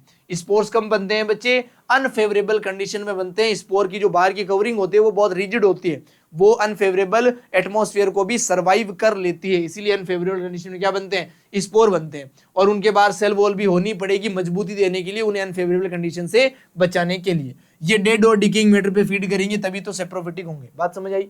प्रोटोजोआ, ये किसकी तरह, फंजाई की तरह। ये एनिमल और प्लांट के बीच के, ये होते हैं एनिमल्स की तरह बच्चे। ये हेट्रोट्रोफिक है एनिमल्स की तरह। ये प्रिमिटिव रिलेटिव से भाई एनिमल्स के, एनिमल के पूर्वज इन्हें आप समझ सकते हो। सेल वॉल कंप्लीटली एब्सेंट है यहाँ पर। ये प्रेडेटर की तरह, पैरासाइट की तरह, एनिमल्स के सारे कैरेक्टर की तरह ये मिलेंगे। बोलो बात समझ में आती है। पूरी स्लाइड एकदम बढ़िया से समझ में आ गई। एनसीईआरटी को शॉर्ट में लिख दिया है बहुत ही कम टाइम में समझाने के लिए, एक भी लाइन छोड़ी नहीं है। क्राइसोफाइटा के बारे में अगली लाइन समझना बच्चे। क्राइसोफाइटा के अंदर आते हैं डाई एटम। डाई का मतलब टू है और एटम का मतलब यहाँ पर पार्ट्स है। यहाँ की जो सेल वॉल होती है उसके टू पार्ट्स होते हैं बच्चे, जो कि सोप बॉक्स की तरह लगे होते हैं। जैसे साबुन का बॉक्स नहीं होता एक, जिसमें साबुन रखते हैं, एक ढक्कन ऊपर वाला, उसी तरह सोप बॉक्स की तरह इसकी सेल वॉल होती है। इसके अंदर सिलिका एम्बेडेड होते हैं। ये पिंक कलर के क्या बनाए मैंने, सिलिका बनाए। ये दो क्या है बच्चे, ये सेल वॉल की दो लेयर से बेसिकली, ऊपर वाली को बोलेंगे इपीथीका, नीचे वाली को हाइपोथीका। थीका का मतलब ही लेयर होता है, परत। इपी का मतलब ऊपर, हाइपो का मतलब नीचे। ऊपर वाली थीका इपीथीका, नीचे वाली थीका हाइपोथीका। इन दोनों थिकाओं के ऊपर सिलिका एम्बेडेड मिलती है, सिलिका जमी हुई रहती है। बोलो बात समझ आई। डाइनोफ्लेजिलेट को बहुत ध्यान से देखो बच्चे, लॉन्ग लंबे फ्लेजिला होते हैं, यहाँ पर दो फ्लेजिला होते हैं बच्चे, देख सकते हो, एक ट्रांसवर्स है और एक वर्टिकल है। इनको पढ़ाते भी हम बेसिकली। ये लॉन्गिट्यूडनल फ्लेजिला है जिसे वर्टिकल भी कह सकते हैं, ये ट्रांसवर्स फ्लेजिला है बच्चे। दो टाइप के फ्लेजिला यहाँ पर प्रेजेंट होते हैं। अब देखो यहाँ पर डाइएटम समझा, अगला यहाँ पर क्या लिख रहा है, जो डाई एटोमिशियस अर्थ है, इसका मतलब क्या होता है, समुद्र के अंदर जब डाई एटम्स मरते हैं तो इनकी सेल वॉल नीचे जा जाकर जमा हो जाती है। कुल मिला के सिलिका बहुत सारा जम जाता है समुद्र के तल में, है ना, बॉटम ऑफ द ओशन में, उसे डाइएटोमेशियस अर्थ बोलना पड़ेगा। बीइंग ग्रिटी, ये ग्रिटी है भाई, यूज की जाती है ये पॉलिशिंग के अंदर, फिल्ट्रेशन ऑफ ऑयल्स के अंदर और सिरप्स के अंदर। ये सिरप के अंदर ऑयल को फिल्टर करने में और पॉलिशिंग के अंदर यूज हो रही है। कौन सी सॉइल, डाइएटोमेशियस अर्थ की सॉइल, जहां पर डाइएटम की सिलिका जम गई है जिस सॉइल में, वो सॉइल बेसिकली। ये फाइटोप्लैंक्टन्स होते हैं, ये तैरते रहते हैं जल के ऊपर, पानी के ऊपर, और फोटोसिंथेसिस करते रहते हैं। इधर आ जाओ बच्चे, they can be of yellow, ये येलो हो सकते हैं, ब्राउन हो सकते हैं, ब्लू हो सकते हैं, ग्रीन हो सकते हैं, रेड हो सकते हैं, डिपेंडिंग ऑन द पिगमेंट, कौन सा पिगमेंट प्रेजेंट है इसके बेसिस पे अलग अलग कलर्स में मिल सकते हैं भाई। जो गोनियोलेक्स होता है बच्चे, ये रिस्पॉन्सिबल होता है रेड टाइड के लिए। गोनियोलेक्स एक ऐसा डाइनोफ्लेजिलेट है जो कि रेड कलर का होता है, और जब ये समुद्र में मिलता है तो लोग बोलते हैं कि रेड टाइड हो चुका है, ये रेड कलर देता है बेसिकली। ये फिनोमिना है भाई, जो कि सेक्सीटोसिन्स, बेसिकली एक टॉक्सिन्स का नाम है, ये जहर का नाम है, जो कि प्रोड्यूस कर रहा है कौन, गोनियोलेक्स। इस जहर के कारण और इस रेड कलर के कारण ये रेड टाइड को शो कर रहा है, फिनोमिना को। बेसिकली पूरा टाइड जो है वो रेड हो गया है। अंडरस्टूड है बच्चे। एक डायग्राम दिया गया है एनसीईआरटी का जिसमें दो फ्लेजिलाएं दिख रही है, वही डायग्राम मैंने आपको बनाकर शो भी कर दिया है। अब आ जाओ बच्चे यूग्लिना के ऊपर, जो कि मिक्सोट्रोपिक कर रहा था, एनिमल और प्लांट के बीच में था। ये कनेक्टिंग लिंक है प्लांट और एनिमल की, तभी तो बीच में है भाई। इसके पास एक फ्लेजिला है स्मॉल, एक है लार्ज, और एक है लेयर पेलिकल, जो कि सेल वॉल की जगह पर है, सेल वॉल यहाँ पर नहीं है। डायग्राम आप देख सकते हो, ये एनसीईआरटी का, ये मैंने बना दिया आपके लिए पहले से। स्लाइम मोल्ड को देखो बच्चे, स्लाइम मोल्ड के अंदर क्या होता है कि ये फंजाई के जैसे होते हैं, इनके स्पोर के ऊपर सेल वॉल मिलती है। जो स्लाइम मोल्ड होते हैं वो फेवरेबल कंडीशन में एक प्लाज्मोडियम बनाते हैं, एक कॉलोनी बनाते हैं बेसिकली, जिसे प्लाज्मोडियम बोलते हैं। आप ऐसा समझो, प्लाज्मोडियम वो वाला अलग होता है जो मलेरिया करता है, ये प्लाज्मोडियम कॉलोनी का नाम है। The colony of slime mould is called Plasmodium also. यहां पर स्पोर बनते हैं अनफेवरेबल कंडीशन में, अगर फेवरेबल कंडीशन तो प्लाज्मोडियम बनेगा, अनफेवरेबल कंडीशन आई तो यहां पर स्पोर बनेंगे इस प्लाज्मोडियम कॉलोनी के ऊपर, और ये स्पोर डिस्पर्स होंगे एयर से। इतना इंपॉर्टेंट है ना ये एयर वर्ड, इतना इंपॉर्टेंट है बच्चे। यहां पे वोटर कर दिया तो स्टेटमेंट गलत हो जाएगा। बोलो बात समझ में आती है। डिस्पर्स्ड बाय एयर, ये एयर से डिस्पर्स होते हैं, और यहाँ की स्पोर पे सेल वॉल है, आपको पहले से पता है। ये देखो एक डायग्राम बनाया गया है, इसके अंदर बहुत सारे डॉट लगाए गए हैं। ये किसका डायग्राम याद रखना है, स्लाइम मोल्ड का याद रखना है। अब देखो बच्चे प्रोटोजोआ, प्रोटोजोआ के अंदर एक आते हैं अमीबॉइड, जो अमीबा जैसे होते हैं। एक वो जिनके ऊपर फ्लेजिला प्रेजेंट है, एक वो जिनके अंदर सीलिया प्रेजेंट है, एक वो जिनके अंदर कोई ऑर्गन ही नहीं है मोटिलिटी का। बेसिकली प्रोटोजोआ को चार कैटेगरी में डिवाइड किया गया है। उनके पास मूव करने का कौन सा ऑर्गन है, मोटिलिटी ऑर्गन के बेसिस पे। अगर सूडोपोडिया मोटिलिटी के लिए है तो अमीबा वाले हो गए, अगर सीलिया है तो वो सीलिएटेड हो गए, फ्लेजिला है तो वो फ्लेजिलेटेड हो गए। अगर कुछ है ही नहीं, मूवमेंट करते ही नहीं है, वो मूवमेंट नहीं करते, तो ये एंडोपेरासाइट होते हैं बेसिकली, वो स्पोरोजोन्स के अंदर आते हैं। ध्यान से देखिएगा, ये फ्रेश वाटर में मिल सकते हैं, मेरीन वाटर, सी वाटर में मिल सकते हैं, सॉइल में भी मिल सकते हैं। जो मेरीन फॉर्म होते हैं ना, वो सिलिका के शेल्स रखते हैं अपनी सरफेस पे, जैसे एंट अमीबा इसका एग्जाम्पल हो गया। अमीबॉइड में अमीबा आ गया, एंट अमीबा आ गया, दो एग्जाम्पल। और इनके सरफेस के ऊपर सिलिका इमर्ज मिल सकती है, अलग अलग जगहों पर ये मिल सकते हैं, कोई बड़ी बात नहीं है इसमें। सूडोपोडिया होते हैं लोकोमोशन के लिए और injection of the food particles के लिए। इसके बाद सिलिएटेड में आओ, यहाँ पर सिलिएटेड ये रहा। यहाँ पर एक्टिवली मूविंग सीलिया होती है बच्चे, जो कि मूव करती है गुलट की तरफ। एक छेद होता है खाने को अंदर लेने के लिए, फूड पार्टिकल को अंदर लेने के लिए, उसे गुलट यहाँ पर लिखा गया है। जैसे कि पैरामीशियम एक एग्जांपल है। पैरामीशियम का स्ट्रक्चर भी आपने देखा होगा, ये रहा है एनसीईआरटी का पैरामीशियम का स्ट्रक्चर। यहाँ पर एक होल होता है बेसिकली, यहाँ पर गुलट होता है जिसे साइटोस्टोम भी बोलते हैं। यहाँ पर एक दूसरा गुलट होता है जिसे साइटोपाइक भी बोलते हैं। साइटोस्टोम से फूड अंदर आता है, साइटोपाइक से बाहर जाता है। साइटोस्टोम माउथ की तरह एक्ट करता है, साइटोपाइक एनस की तरह एक्ट करता है। ये दो पोर होते हैं पैरामीशियम में। डिटेल बस समझने के लिए बता रहा हूं, जो लिखा है याद वही करना है। ध्यान से सुनो, पैरामीशियम एग्जांपल है, गुलट की तरह मूव करती है, सीलिया एक्टिवली मूविंग रहती है। फ्लैजिला के अंदर फ्री लिविंग और पैरासिटिक कंडीशन मिल सकते हैं। ट्रिपेनोसोमा एग्जांपल याद रखना है आपको बहुत ही अच्छे से यहाँ पर। और जो स्पोरोजोअन्स होते हैं बच्चे, इनके अंदर स्पोर्स बनते हैं, इन्फेक्टिंग स्टेज आती है। प्लाज्मोडियम यहाँ पर एग्जांपल आता है, ये वो प्लाज्मोडियम है जो मलेरिया करता है। यहाँ पे लिख लो ब्रैकेट में, ये वो प्लाज्मोडियम है जो मलेरिया करता है। और ये जो प्लाज्मोडियम है ये स्ट्रक्चर है बेसिकली, जो कि किससे बन रही है, स्लाइम मोल्ड की कॉलोनी से बनने वाली स्ट्रक्चर है। स्पेलिंग वगैरह सेम है, आप देख सकते हो, लेकिन लेकिन लेकिन ध्यान में रखना है किस चीज की बात कर रहा है। प्लाज्मोडियम ऑफ स्लाइम मोल्ड लिखा है या only Plasmodium pathogen of malaria disease लिखा है, इन चीजों को ध्यान में रखते हुए आगे बढ़ना है। अब आ जाते हैं बच्चे फंजाई किंगडम पे। तो मैंने आपको बहुत ही शॉर्ट में सारा का सारा प्रोटिस्टा समझाया है, एक भी लाइन एनसीईआरटी की छूटी नहीं है, गारंटी 5,00,000%।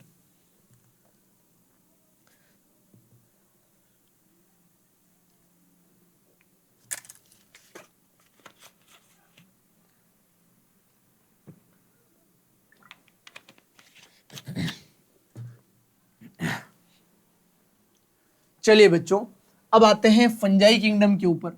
ऐसा किंगडम जिसके अंदर न्यूट्रिशन कैसा होता है, सेप्रोफिटिक, जिनके अंदर सेल वॉल किसकी बनी है, काइटिन की बनी है बच्चे। जिनके अंदर सेल्स कैसे होते हैं, सेल्स यहाँ पर यूकैरियोटिक की होते हैं बच्चे। लेकिन यहाँ पर सिस्टम कैसा है, यहाँ पर धीरे धीरे मल्टी सेलुलर कंडीशन आई है, लूज टिश्यू का फॉर्मेशन यहाँ पर स्टार्ट हो चुका है। ये सारी बातें पहले ही समझ चुके हैं, आगे समझते हैं बच्चे।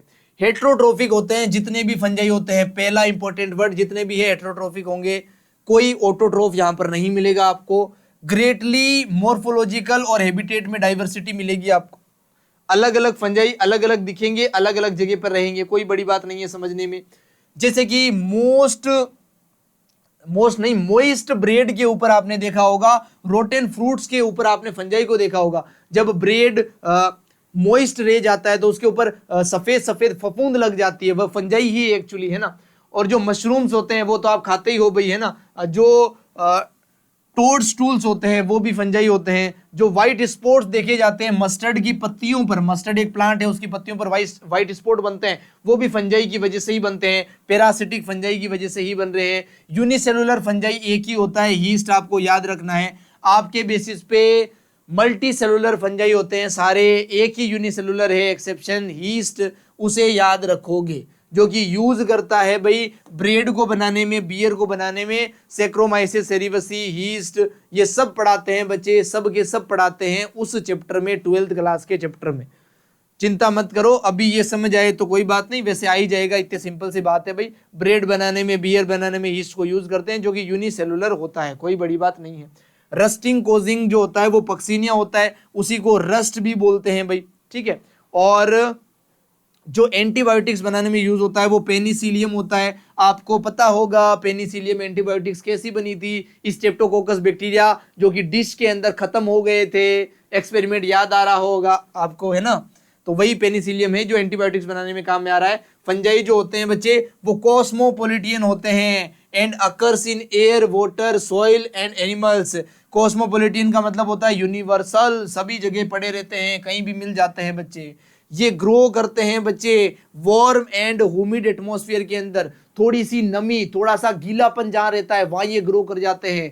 बियर्ड ज्यादा नहीं रखनी चाहिए, उसके अंदर फंगस ग्रो कर सकते हैं और डिजीज कर सकते हैं। ह्यूमन हेल्थ और डिजीज में पढ़ाऊंगा फंगल डिजीज के बारे में। बोलो बात समझ में आती है, एक एक वर्ड समझ में आ गया। अगली स्लाइड पे आओ। जो यीस्ट होता है बच्चे वो यूनिसेलुलर फंजाई होता है, कोई बड़ी बात नहीं है। फिलामेंटस होता है, कोई बड़ी बात नहीं है।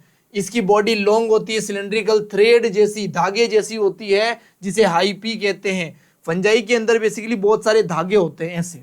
एक जो थ्रेड होता है ना बच्चे, एक थ्रेड, इसे हाइफी कहा जाता है। उसे क्या बोलते हैं, हाइफी बोलते हैं। बहुत सारा जो नेटवर्क बन रहा है हाइफी का, उसे माइसीलियम बोलते हैं। इस एक थ्रेड का नाम है हाइफी, पूरे जाल का स्ट्रक्चर का नाम क्या है, माइसीलियम नाम है बच्चे। सम हाइफी जो होते हैं वो कंटिन्यू करते हैं ट्यूब के अंदर, जो कि मल्टी न्यूक्लिएटेड साइटोप्लाज्म के अंदर कन्वर्ट हो सकता है। These are called coenocytic hyphae. ऐसे हाइफी जिसके अंदर बहुत सारे न्यूक्लियस रहते हैं उन्हें बोलेंगे सिनोसिटिक हाइफी। अतर है सेपरेटेड और cross walled in their hyphae. कुछ ऐसे होते हैं जिनमें एक ही न्यूक्लियस होता है, बीच में सेल वॉल बन गई है, उसे बोलेंगे क्रॉस वॉल्ड वाले, सेपरेटेड वाले, उन्हें बोलेंगे क्रॉस वॉल्ड सेपरेटेड वाले। तो यहाँ पर जो लिखा जा रहा है उसे मैं थोड़ा कंसेप्चुअली समझाऊं आपको बच्चे। जो हाइफी होता है, हाइफी ये दो प्रकार का होता है बच्चे। एक होता है सेपरेटेड, एक होता है नॉन सेपरेटेड। सेपरेटेड के अंदर ये हाइफी है, थ्रेड है, इसके अंदर सेपरेशन बन गए हैं। सेपरेट का मतलब ये होता है ना अलग करना, अलग अलग न्यूक्लियस को अलग अलग कर गया है, सेपरेटेड हाइफी ऐसा होगा। और नॉन सेपरेटेड हाइफी ऐसा होगा, बहुत सारे न्यूक्लियस में पड़े हैं। यहाँ पर मल्टी न्यूक्लिएटेड कंडीशन है, यहाँ पर मल्टी न्यूक्लिएटेड कंडीशन नहीं है। मल्टी न्यूक्लिएटेड कंडीशन को क्या बोलते हैं बच्चे, सिनोसिटिक कंडीशन बोलते हैं। इसलिए सिनोसिटिक हाइफी इसका नाम होगा नॉन सेप्टेड का, और आगे सेप्टेड भी लिखा हुआ है, सेप्टेड को क्रॉस वॉल्ड भी लिखा हुआ है, आप देख सकते हो।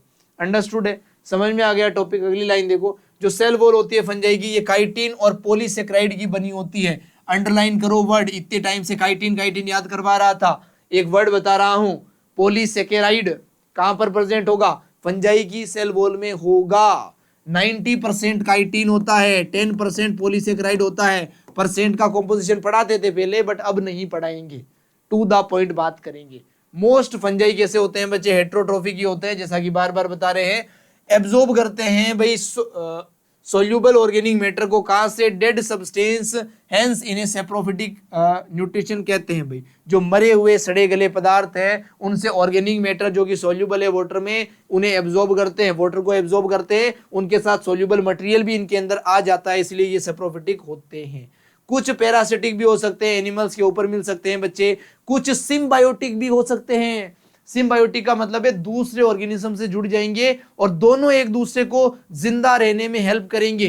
अगर एक भी जिंदा नहीं रह पाया तो दूसरा भी मर जाएगा, उसे सिम्बायोटिक रिलेशन बोलते हैं। बेसिकली जो फंजाई होते हैं वो एल्गी के साथ जुड़ जाते हैं लाइकन्स को बनाने के लिए। लाइकन्स क्या होते हैं बच्चे, और माइकोराइजा क्या होता है बच्चे। लाइकन्स होता है फंजाई प्लस एल्गी, फंजाई और एल्गी क्या बनेगा, लाइकन्स। और फंजाई और हायर प्लांट की रूट्स मिल गई तो माइकोराइजा बनेगा। क्या बनेगा बच्चे, माइकोराइजा। राइजा का मतलब ये रूट्स और माइको का मतलब ये फंजाई, तभी तो यहाँ माइसीलियम, माई वर्ड का मतलब ही फंजाई होता है बच्चे। मायो का मतलब फंजाई, राइजा का मतलब रूट। फंजाई जब रूट के साथ जुड़ गई हायर प्लांट की तो माइकोराइजा बना। लाइकेन के अंदर एल्गी और फंजाई आते हैं, दोनों लाइकेन और माइकोराइजा दोनों सिम्बायोटिक रिलेशनशिप है। इन दोनों के अंदर जो दो दो ऑर्गेनिज्म है उनमें से एक मर गया तो दूसरा भी मरेगा। लाइकेंस के अंदर एल्गी मर गया तो दूसरा फंजाई भी मरेगा, लाइकेंस के अंदर फंजाई मर गया तो एल्गी भी मरेगा, वाइस वर्सा। और इधर भी रूट्स अगर खत्म हो गई तो यहाँ पर फंजाई भी मरेगा भाई, और फंजाई खत्म हो गया तो रूट्स भी खत्म होगी, वो प्लांट भी खत्म होगा। बोलो बात समझ में आती है, एक एक लाइन समझ में आ गई एनसीईआरटी की, यही पर्पस था। अगली स्लाइड पे आओ बच्चे। रिप्रोडक्शन कैसे होता है फंजाई के अंदर, ध्यान से देखना।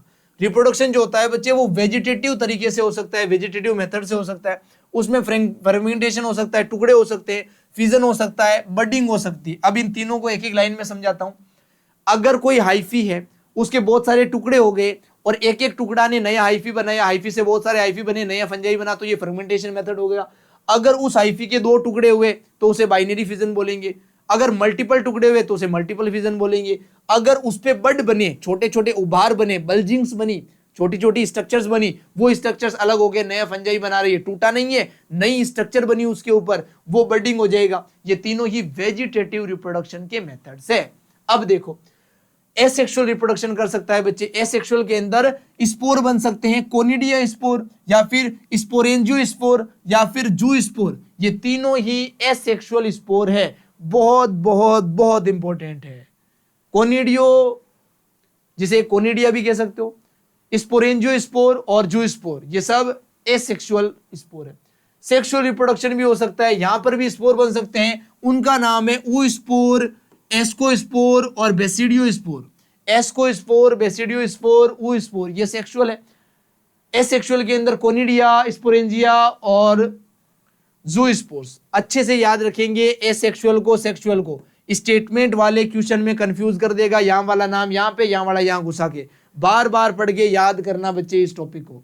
जो वेरियस स्पोर्स होते हैं बच्चे, ये प्रोड्यूस हो सकते हैं अलग अलग स्ट्रक्चर में, जिन्हें फ्रूटिंग बॉडीज कहते हैं। बेसिकली ये जो हाइफी मैंने आपको बताया, इन हाइफी पे एक स्ट्रक्चर होता है जो एक सेक की तरह बनता है, इसके अंदर स्पोर बनते हैं, उसे फ्रूटिंग बॉडी बोलते हैं। इतना पता रखो बस, फ्रूटिंग बॉडी किसे बोलते हैं? जहां पर स्पोर बनते हैं, एक सेक लाइक स्ट्रक्चर होता है, इतना ध्यान में रखो। जो सेक्सुअल रिप्रोडक्शन का साइकिल होता है उसमें 3 स्टेप आते हैं बच्चे। 3 स्टेप किसके हैं? सेक्सुअल रिप्रोडक्शन इन फंजाई के। पहला स्टेप सुनना बहुत ध्यान से, fusion of protoplasm between 2 motile और non motile gametes called plasmogamy. अब ध्यान से सुनो, सपोज करो ये एक फंजाई का हाइफी है, ये दूसरे फंजाई का हाइफी है। इन दोनों हाइफी में क्या होगा? अलाइनमेंट होगा। ये दोनों हाइफी अलाई हो जाएंगे, जुड़ जाएंगे और इनका प्रोटोप्लाज्म मिल जाएगा। इसे क्या बोलेंगे? प्लाज्मोगैमी। गैमी का मतलब ही जुड़ जाना, प्लाज्मो मतलब यहां पर साइटोप्लाज्म, प्रोटोप्लाज्म जुड़ गया है। प्रोटोप्लाज्म दोनों हाइफी का मिल गया है भाई। अब क्या होगा? इन दोनों प्रोटोप्लाज्म में जो 2 न्यूक्लियस है वो मिलेंगे, जिसे कहेंगे कैरियोगामी। पहले क्या होगा? साइटोगैमी, फिर क्या होगा? कैरियोगैमी। पहले साइटोप्लाज्म मिला, प्रोटोप्लाज्म मिला, फिर उनके अंदर आने वाले न्यूक्लियस भी मिले। हाइफी बेसिकली धीरे धीरे करीब आ रहे हैं। पहले साइटोप्लाज्म मिला, उसके बाद अंदर वाला न्यूक्लियस मिल गया।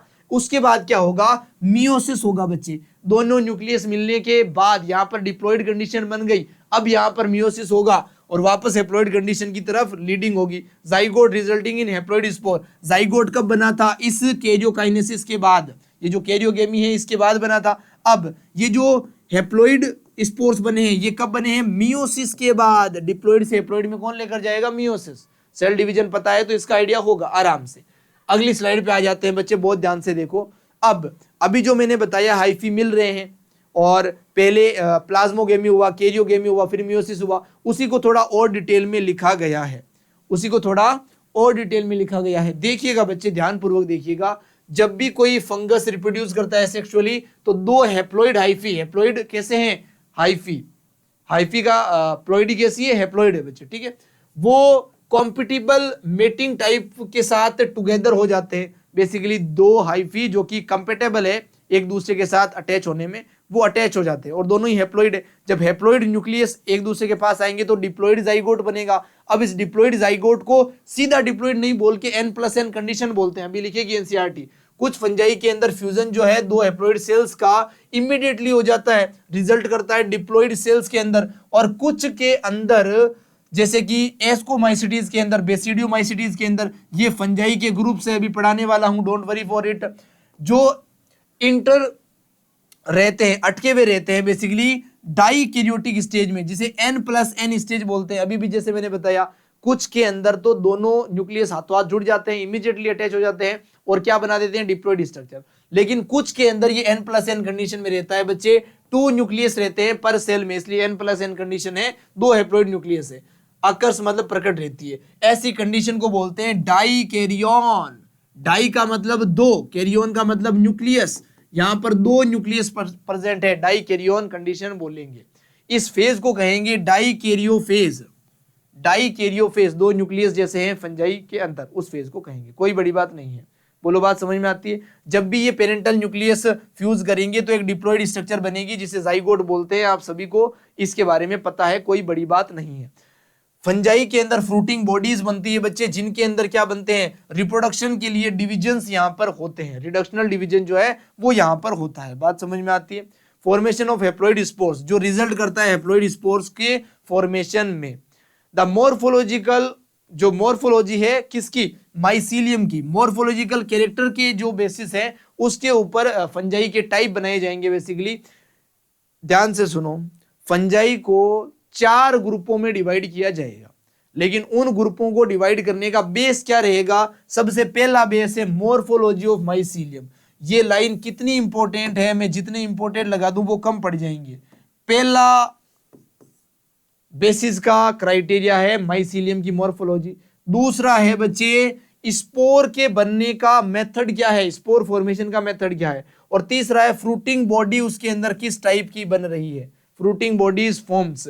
ये 3 बेसिस है 4 ग्रुप बनाने में, किसके, फंजाई के। बोलो बात समझ में आती है। यहाँ पे 4 नहीं लिखा, यहाँ पे वेरियस क्लासेस लिखा है, बट अभी आपको 4 क्लासेस पढ़ाता हूं फंजाई की। एक एक वर्ड समझ में आया, बहुत ही बढ़िया से रिकॉर्ड हो रहा है लेक्चर, कोई समस्या नहीं है, बिल्कुल बहुत ही बढ़िया। आगे बढ़ सकता हूं बच्चे, चलिएगा अगली स्लाइड पे चलिएगा और 4 ग्रुप्स ऑफ द फंजाई को डिस्कस करिएगा मेरे साथ बहुत ध्यान से। फाइकोमाइसिटीज, फाइकोमाइसिटीज, माइसिटीज का मतलब ही फंजाई। माई सिटी मेरा शहर, ऐसे याद रखो, my city, my cities, phycomycetes, याद रख पाओगे, phycomycetes. Ascomycetes, basidiomycetes, acid base से याद रखो, एस्कोमाइसिटीज, बेसिडियोमाइसिटीज, एसिड बेस से याद रखो, फाइकोमाइसिटीज याद रखो, माइसिटी को मेरा शहर से याद रखो। ड्यूटेरोमाइसिटीज, बेसिकली ये डस्टबिन फंजाई है। ड्यूटेरो वर्ड नेग्लिजिबल चीजों को शो कर रहा है, ठीक है। तो ये 4 ग्रुप से बच्चे फंजाई के, ध्यान से देखिएगा। ये ऑब्लिगेट पैरासाइट होते हैं पेड़ों के ऊपर, ये पेड़ों पर ही मिल सकते हैं, नहीं तो मिलेंगे ही नहीं, मर जाएंगे। ऑब्लिगेट रिलेशनशिप का मतलब है उसी पर मिलेगा, नहीं तो मर जाएगा। ऑब्लिगेटली प्लांट्स के ऊपर मिलते हैं बच्चे। ये जो होते हैं एसेप्टेड होते हैं, सेप्टा नहीं बनता है, सेप्टा नहीं बनता है हाइफी में, तो बहुत सारे न्यूक्लियस मिलेंगे, मल्टी न्यूक्लिएटेड कंडीशन होगी, है ना। सिनोसिटिक हाइफी यहां पर प्रेजेंट होगा, कोई बड़ी बात नहीं है। ये मिलेंगे एक्वेटिक हैबिटेट में, पानी में मिल जाएंगे बच्चे। ये डिकेइंग वुड, यानी कि जो खराब हो रही है लकड़ी, मोइस्ट लकड़ी पड़ी है, कहीं पे गीली लकड़ी पड़ी है, उस पे भी मिल जाएंगे। मोस्ट डैम्प के अंदर, डैम्प प्लेसेस, गंदगी के अंदर भी ये मिल जाएंगे। एक्वेटिक हैबिटेट में या फिर गीली लकड़ी पड़ी है, थोड़ी सी गंदगी पड़ी है, वहां पर क्या मिल जाएंगे, फाइकोमाइसिटीज मिल जाएंगे। अब ध्यान से सुनो एस्कोमाइसिटीज के बारे में। सेक जो होता है बच्चे, इन्हें सेक फंजाई भी बोलते हैं भाई, बहुत ध्यान से। सेक का मतलब वैसे होता है थैली, क्या होता है, थैली, एक थैली जैसी स्ट्रक्चर, सेक लाइक स्ट्रक्चर, सेक फंजाई एस्कोमाइसिटीज को बोलते हैं। इसीलिए इसका अंदर जो सेक्रोमाइसिस, इसका एक अलग एग्जाम्पल है जो सेक को डिनोट कर रहा है। सेक्रोमाइसिस ये दूसरा नाम नहीं है, ये एग्जाम्पल है। सेक फंजाई का सेकेरोमाइसिस एक एग्जाम्पल है, ये भी सेक को इंडिकेट कर रहा है, मतलब थैली लाइक स्ट्रक्चर बेसिकली। यहां पर सेप्टेड हाइफी मिलता है भाई, सेप्टा बन जाते हैं तो ईच सेल के अंदर एक ही न्यूक्लियस प्रेजेंट होता है। डाइकैरियोफेज यहां पर आता है, यानी कि n+n कंडीशन यहां मिलती है, यहां भी n+n कंडीशन मिलती है, यहां पे 2n कंडीशन हो जाती है, हाथों हाथ ही अटैच हो जाते हैं न्यूक्लियस, यहां भी 2n कंडीशन मिल जाती है। बात समझ आई। इधर आ जाओ, ये यहां पर मशरूम्स आते हैं बच्चे, पफ बोल्स आते हैं, यहां पर ये सेपरेट होते हैं बच्चे फ्रेगमेंटेशन से। कैसे सेपरेट होते हैं, फ्रेगमेंटेशन से। ज्यादातर तरीका है रिप्रोडक्शन का यहां पर फ्रेगमेंटेशन भाई। डाइकैरियोटिक स्टेज आप समझ ही गए हो, ये सोइल में मिल सकता है, वुड लॉग्स के अंदर मिल सकता है, ट्री स्टम्स के अंदर मिल सकता है, या फिर पैरासाइट के रूप में भी मिल सकता है। ये सेप्रोफिटिक हो सकता है, पैरासिटिक हो सकता है, डीकंपोजर्स हो सकता है, और क्रोपोफाइलस भी हो सकता है। ठीक है क्या, कोई बड़ी बात नहीं है। न्यूट्रिशन का मोड लिखा हुआ है, कहां पे मिलते हैं वो लिखा हुआ है ना, कोई बड़ी बात इसमें नहीं है। पैरासाइट हो सकता है या फिर कोप्रोफिलस भी हो सकता है। कोप्रोफिलस पैरासिटिक की एक कैटेगरी होती है। डीकंपोजर्स हो सकता है, ये वाला जो ड्यूटेरोमाइसिटीज है, ये कैसा होगा, डीकंपोजर्स होगा बच्चे।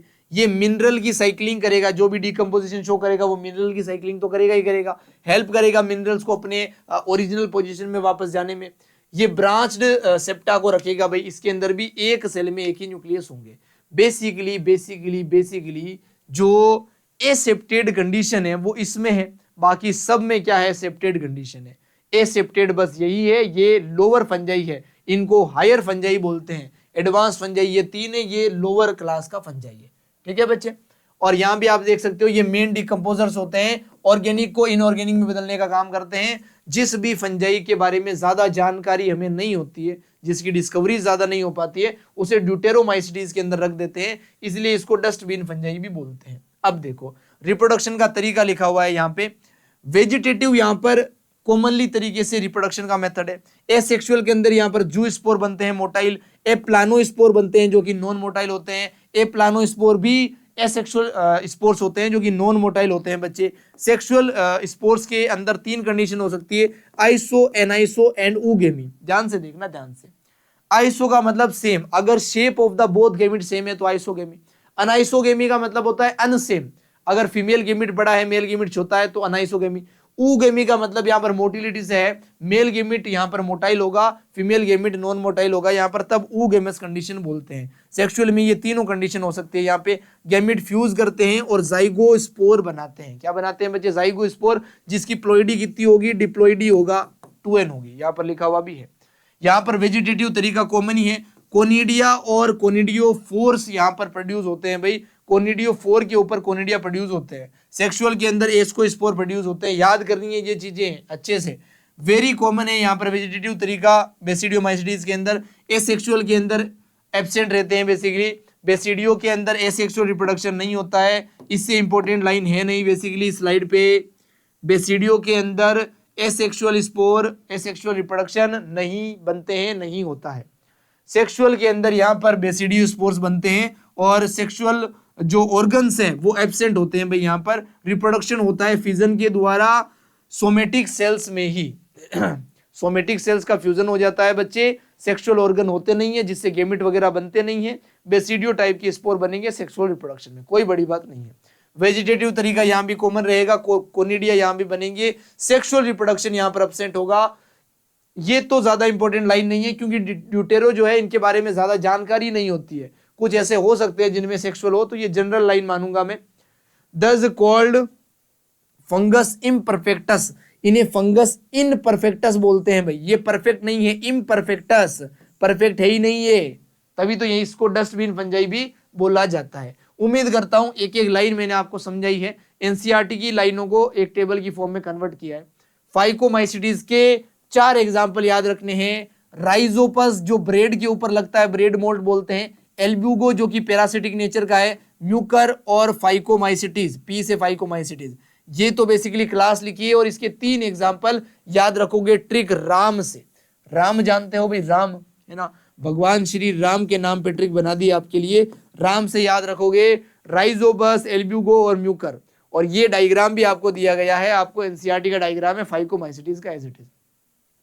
एस्कोमाइसिटीज में क्या क्या याद रखना है बच्चे? न्यूरोस्पोरा याद रखना है जिसके अंदर ड्रोसोफिला ऑफ प्लांट, जो प्लांट्स का ड्रोसोफिला है वो किसे कहते हैं? न्यूरोस्पोरा को ही कहते हैं, ये दूसरा नाम है इसका। एस्परजिलस हो सकता है, क्लेविसेप्स हो सकता है जिसे एलएसडी बनाने में यूज करते हैं क्लेविसेप्स को।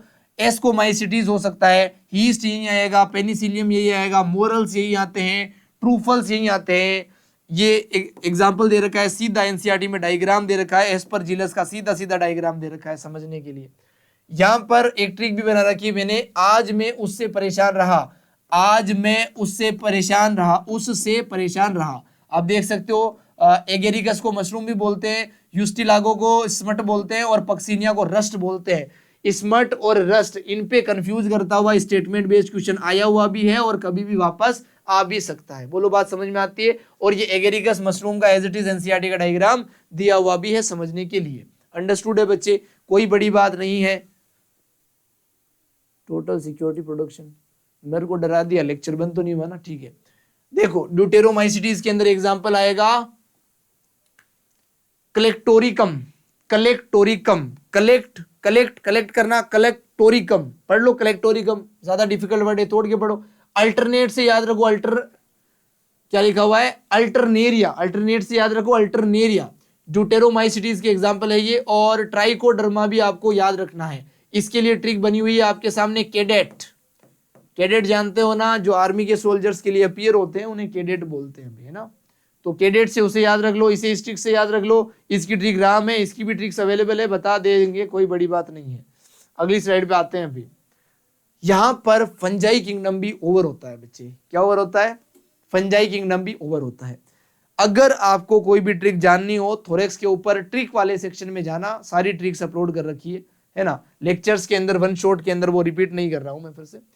देखो किंगडम प्लांटी के अंदर ऑब्वियसली आप सबको पता है प्लांट कैसे हैं, यूकैरियोटिक सेल के हैं, मल्टी सेलुलर है, ऑटोट्रोफिक न्यूट्रिशन शो करते हैं, यहाँ पर सेल वॉल होती है, सेलुलोज की बनी होती है, ये सारी बातें पता है। इन सारी बातों को एक्सक्लूड करते हुए, क्लोरोफिल वगैरह होते हैं सब पता है आपको, इन सारी बातों को एक्सक्लूड करते हुए मेन पॉइंट पे लेकर आता हूं आपको। यहां पे जो ब्लेडर वर्ट है और जो वीनस फ्लाई है वो एग्जाम्पल है बच्चे इंसेक्टिवोरस प्लांट्स के, ऐसे पेड़ जो इंसेक्ट को खाते हैं। भाई फोटोसिंथेसिस तो ये भी करते हैं, all plants are photosynthetic no doubt, but some plants can eat insects, that's plant are called insectivorous plants। Example bladderwort और वीनस फ्लाई, बहुत बहुत इंपॉर्टेंट है ये एग्जाम्पल, इसलिए मेन पॉइंट पे लेके आया हूं भाई। सेलुलोज की बनी होती है सेल वॉल, सबको पता है, कोई बड़ी बात नहीं है।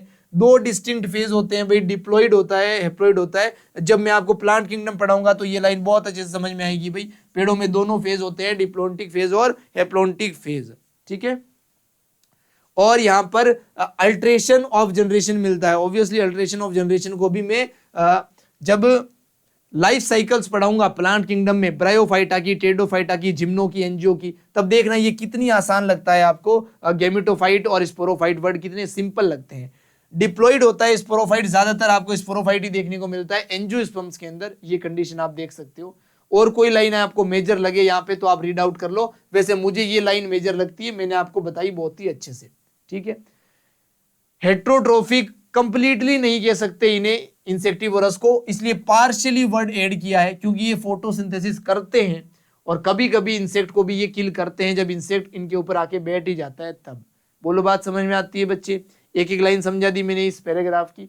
अब आते हैं बच्चे एनिमल किंगडम के ऊपर। यहां भी सारी बातें आपको पता है। एनिमल्स हेट्रोट्रोफिक होते हैं, सेल्स यूकैरियोटिक होते हैं, सेल वॉल यहाँ पर होती नहीं है। मोड ऑफ न्यूट्रिशन हेट्रोट्रोफिक है, जिसमें भी होलोजोइक वगैरह आता है। मल्टी सेलुलर है, सेल वॉल होती नहीं है, हेट्रोट्रोफिक है, यूकैरियोटिक है, ये सब पता है आपको।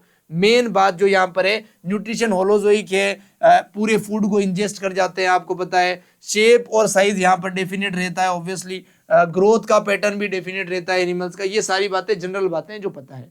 मेन बात क्या है, इनके अंदर जो फूड स्टोर्ड फॉर्म में रहता है बच्चे, वो ग्लाइकोजन की फॉर्म में रहता है या फिर फैट की फॉर्म में रहता है।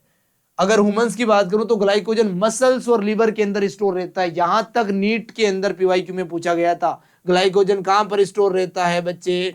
मसल्स में और लीवर्स के अंदर। एक्चुअली ये डाइजेस्टिव सिस्टम में पढ़ाते थे पहले, अब तो इसको नहीं पढ़ा रहे हैं। अब आते हैं लास्ट टॉपिक जो कि रहेगा वायरस, वायरॉइड और प्रियोन्स के बारे में। बहुत अच्छा टॉपिक है बच्चे, बहुत इजी टॉपिक है, ध्यान से देखना। वायरस एक ऐसी स्ट्रक्चर है जिसमें प्रोटीन होता है, क्या होता है? प्रोटीन होता है और जेनेटिक मटेरियल होता है जिसके अंदर डीएनए आरएनए हो सकता है। वायरस क्या है? जेनेटिक मटेरियल, डीएनए या फिर आरएनए। उसके बाहर क्या होता है? प्रोटीन का कोट होता है, उसे क्या बोलते हैं बच्चे? वायरस बोलते हैं। अगर इस वायरस की स्ट्रक्चर में कुछ डैमेज हुआ और ओनली प्रोटीन बचा, जेनेटिक मटेरियल बचा ही नहीं, ओनली क्या बचा बच्चे? प्रोटीन बचा, ओनली यहां पर प्रोटीन बचा, तो उस स्ट्रक्चर को कहेंगे प्रियोन्स।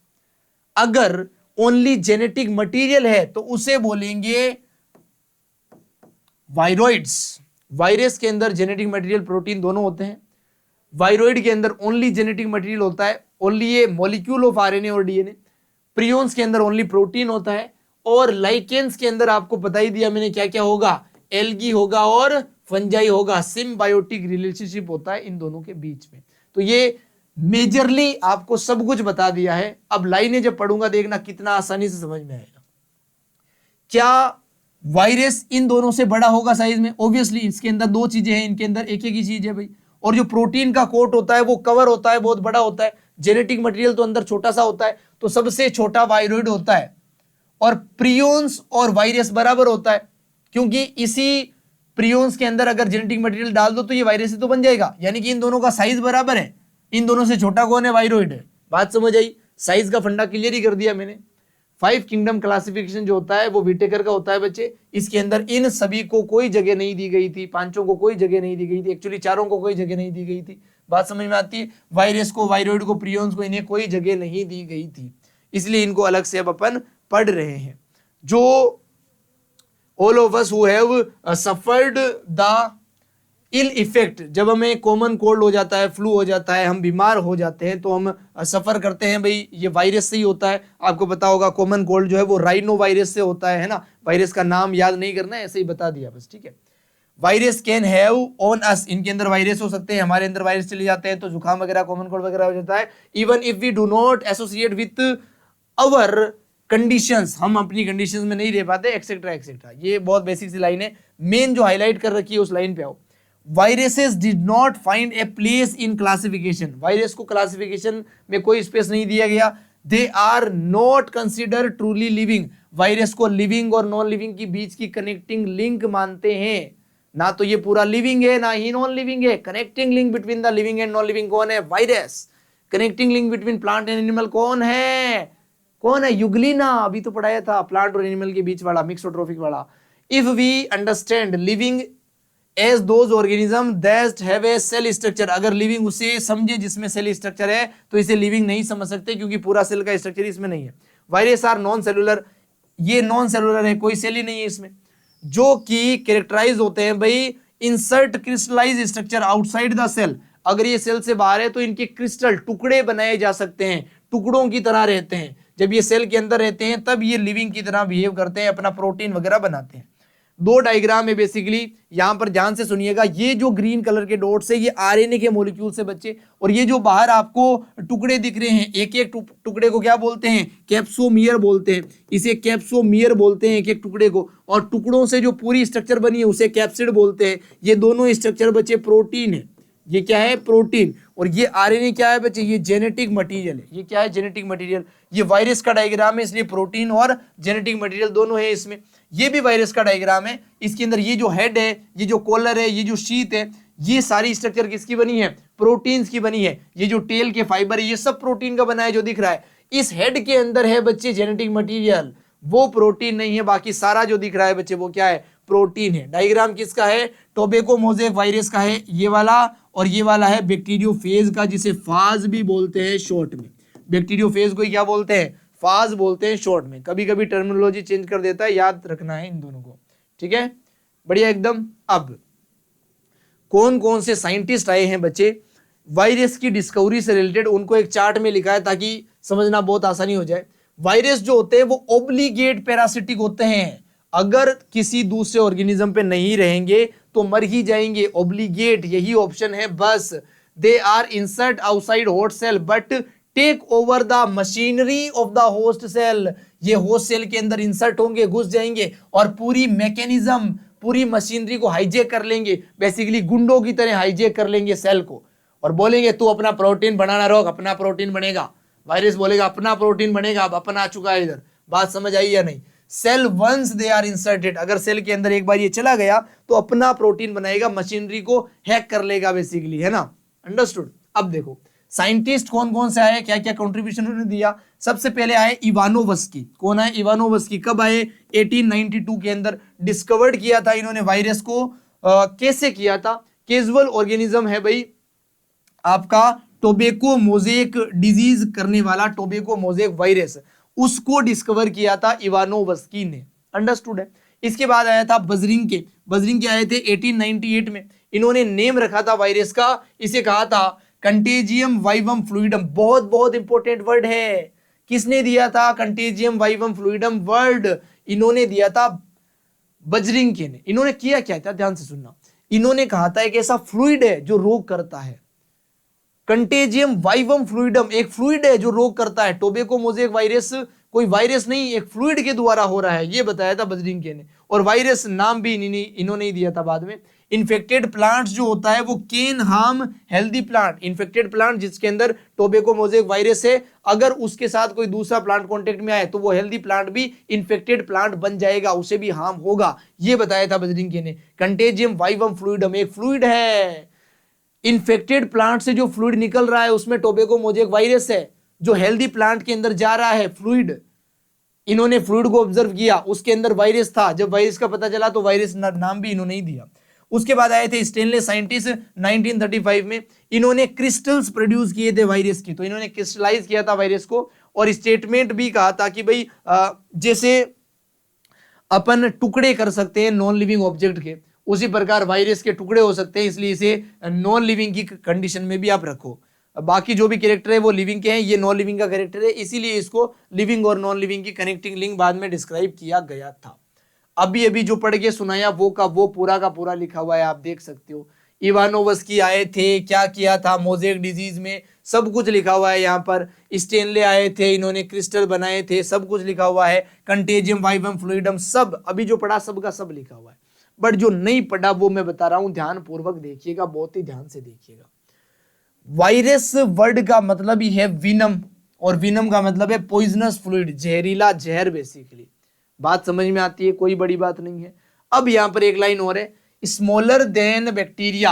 ऑब्वियसली सीधी सी बात है, वायरस छोटा होगा ही, क्योंकि पूरा सेल ही नहीं है। बैक्टीरिया तो पूरा सेल था, वायरस तो सेल ही नहीं है, तो ऑब्वियसली बैक्टीरिया से तो छोटा ही होगा। बस यही चीजें मुझे बतानी थी, और ये किसी में भी चला जाएगा तो ऑब्वियसली ऑब्लिगेट पैरासाइट है। ये मैं पहले से पहली स्लाइड पे भी दिखा चुका हूं आपको, ठीक है। अगली स्लाइड पे आओ बच्चे। इस स्लाइड पे जो लिखा हुआ है वो भी मैं ऑलरेडी समझा चुका हूं आपको। कैसे, ध्यान से अभी समझ में आएगा आपको कि वायरस के अंदर जेनेटिक मटेरियल और प्रोटीन दोनों है। प्रियोन्स के अंदर ओनली प्रोटीन है, और वायरोइड के अंदर ओनली जेनेटिक मटेरियल है। उस कंसेप्ट के बेसिस पे ये सारी लाइनें क्लियर होगी, ध्यानपूर्वक देखिएगा। वायरस कंटेन करता है जेनेटिक मटेरियल को, ऑब्वियसली करता है, प्रोटीन्स को भी करता है, ऑल्सो कंटेन जेनेटिक मटेरियल, दोनों होते हैं, बता ही दिया मैंने। अब देखो, आरएनए भी हो सकता है, डीएनए भी हो सकता है। यहां पर लिखा हुआ है no virus contain both RNA and DNA, और एक पीवाईक्यू आ गया था नीट 2019 के अंदर आया था, 2019 में सवाल आया था कि कौन से वायरस के अंदर बोथ होते हैं। एनसीईआरटी लिखती है नो वायरस, उसने पूछा था कौन सा वायरस, ठीक है। बट वो क्वेश्चन रिपीट नहीं होगा, डोंट वरी। अब एनसीईआरटी बेस्ड ही आता है। मैंने बोला ना पहले आते थे थोड़े बहुत एनसीईआरटी से बाहर, वो भी पूरे पेपर में एक दो ही क्वेश्चन आते थे, अगर बाहर से आते भी थे तो। नो वायरस लिखा हुआ है एनसीईआरटी में, इसी लाइन को करेक्ट मानेगा NTA, don't worry for it. बात समझ में आती है। जो पॉलीगोनल वायरस है उसकी बात यहाँ पर नहीं की जाएगी, पिछला क्वेश्चन छोड़ दिया गया है एनटीए के द्वारा। A virus is nucleoprotein, nucleo का मतलब डीएनए आरएनए, प्रोटीन मतलब प्रोटीन, यहाँ पर जेनेटिक मटेरियल भी है, प्रोटीन भी है। जेनेटिक मटेरियल जो है वो इन्फेक्शन करता है, वो इन्फेक्शियस है, और ये जो प्रोटीन पार्ट है ये नॉन इन्फेक्शियस है। बात समझ आई। Genetic material viruses that infect plant है, सिंगल स्टैंडर्ड आरएनए, इनके अंदर सिंगल स्टैंडर्ड आरएनए हो सकता है भाई। और वायरस जो इन्फेक्ट कर रहे हैं एनिमल्स को, उनके अंदर सिंगल और डबल स्टैंडर्ड आरएनए हो सकता है, डबल स्टैंडर्ड डीएनए भी हो सकता है। जो पेड़ों में रोग करते हैं, प्लांट को इन्फेक्ट करते हैं, उनमें सिंगल स्टैंडर्ड आरएनए ही मिलेगा, फिक्स है, फिक्स। और जो एनिमल्स को इन्फेक्टेड करते हैं उनके अंदर डबल स्टैंडर्ड और सिंगल स्टैंडर्ड दोनों टाइप के आरएनए हो सकते हैं, या फिर डबल स्टैंडर्ड का डीएनए भी हो सकता है। सिंगल स्टैंडर्ड का डीएनए वर्ड यहां पर नहीं है, बाकी सारे वर्ड है। Single stranded RNA, double standard RNA, और डबल स्टैंडर्ड डीएनए सीधा, सिंगल स्टैंडर्ड डीएनए वर्ड ही नहीं है। प्लांट को कौन करेगा इफेक्ट, सबसे सिंपल वाला, यानी कि सिंगल स्टैंडर्ड आरएनए करेगा। लेकिन एनिमल्स को कौन करेगा, दोनों, सिंगल स्टैंडर्ड आरएनए भी, डबल स्टैंडर्ड आरएनए भी, और डबल स्टैंडर्ड डीएनए भी, ये एनिमल्स को इफेक्ट कर सकते हैं तीनों। अंडरस्टूड, बहुत ही बढ़िया। जो बैक्टीरिया होता है बच्चे, वो बैक्टीरियोफाज से इन्फेक्टेड हो सकता है। ऑब्वियसली बैक्टीरिया के ऊपर वायरस अटैक कर सकता है, बैक्टीरियोफाज अटैक कर सकता है, क्योंकि छोटा है वो बहुत ज्यादा, ठीक है, ऑब्वियसली इन्फेक्ट कर सकते हैं। और usually double standard DNA viruses के अंदर है भाई, डबल स्टैंडर्ड डीएनए यूजुअली रख रहा है, ये कोई बड़ी बात नहीं है। द प्रोटीन कोड जो होता है उस कोड को कैप्सिड कहते हैं, और इस कैप्सिड की जो एक यूनिट होती है उसे कैप्सोमियर कहते हैं, लिखा हुआ भी है, स्मॉल सब यूनिट जिसे कैप्सोमियर कहा जाता है बच्चे।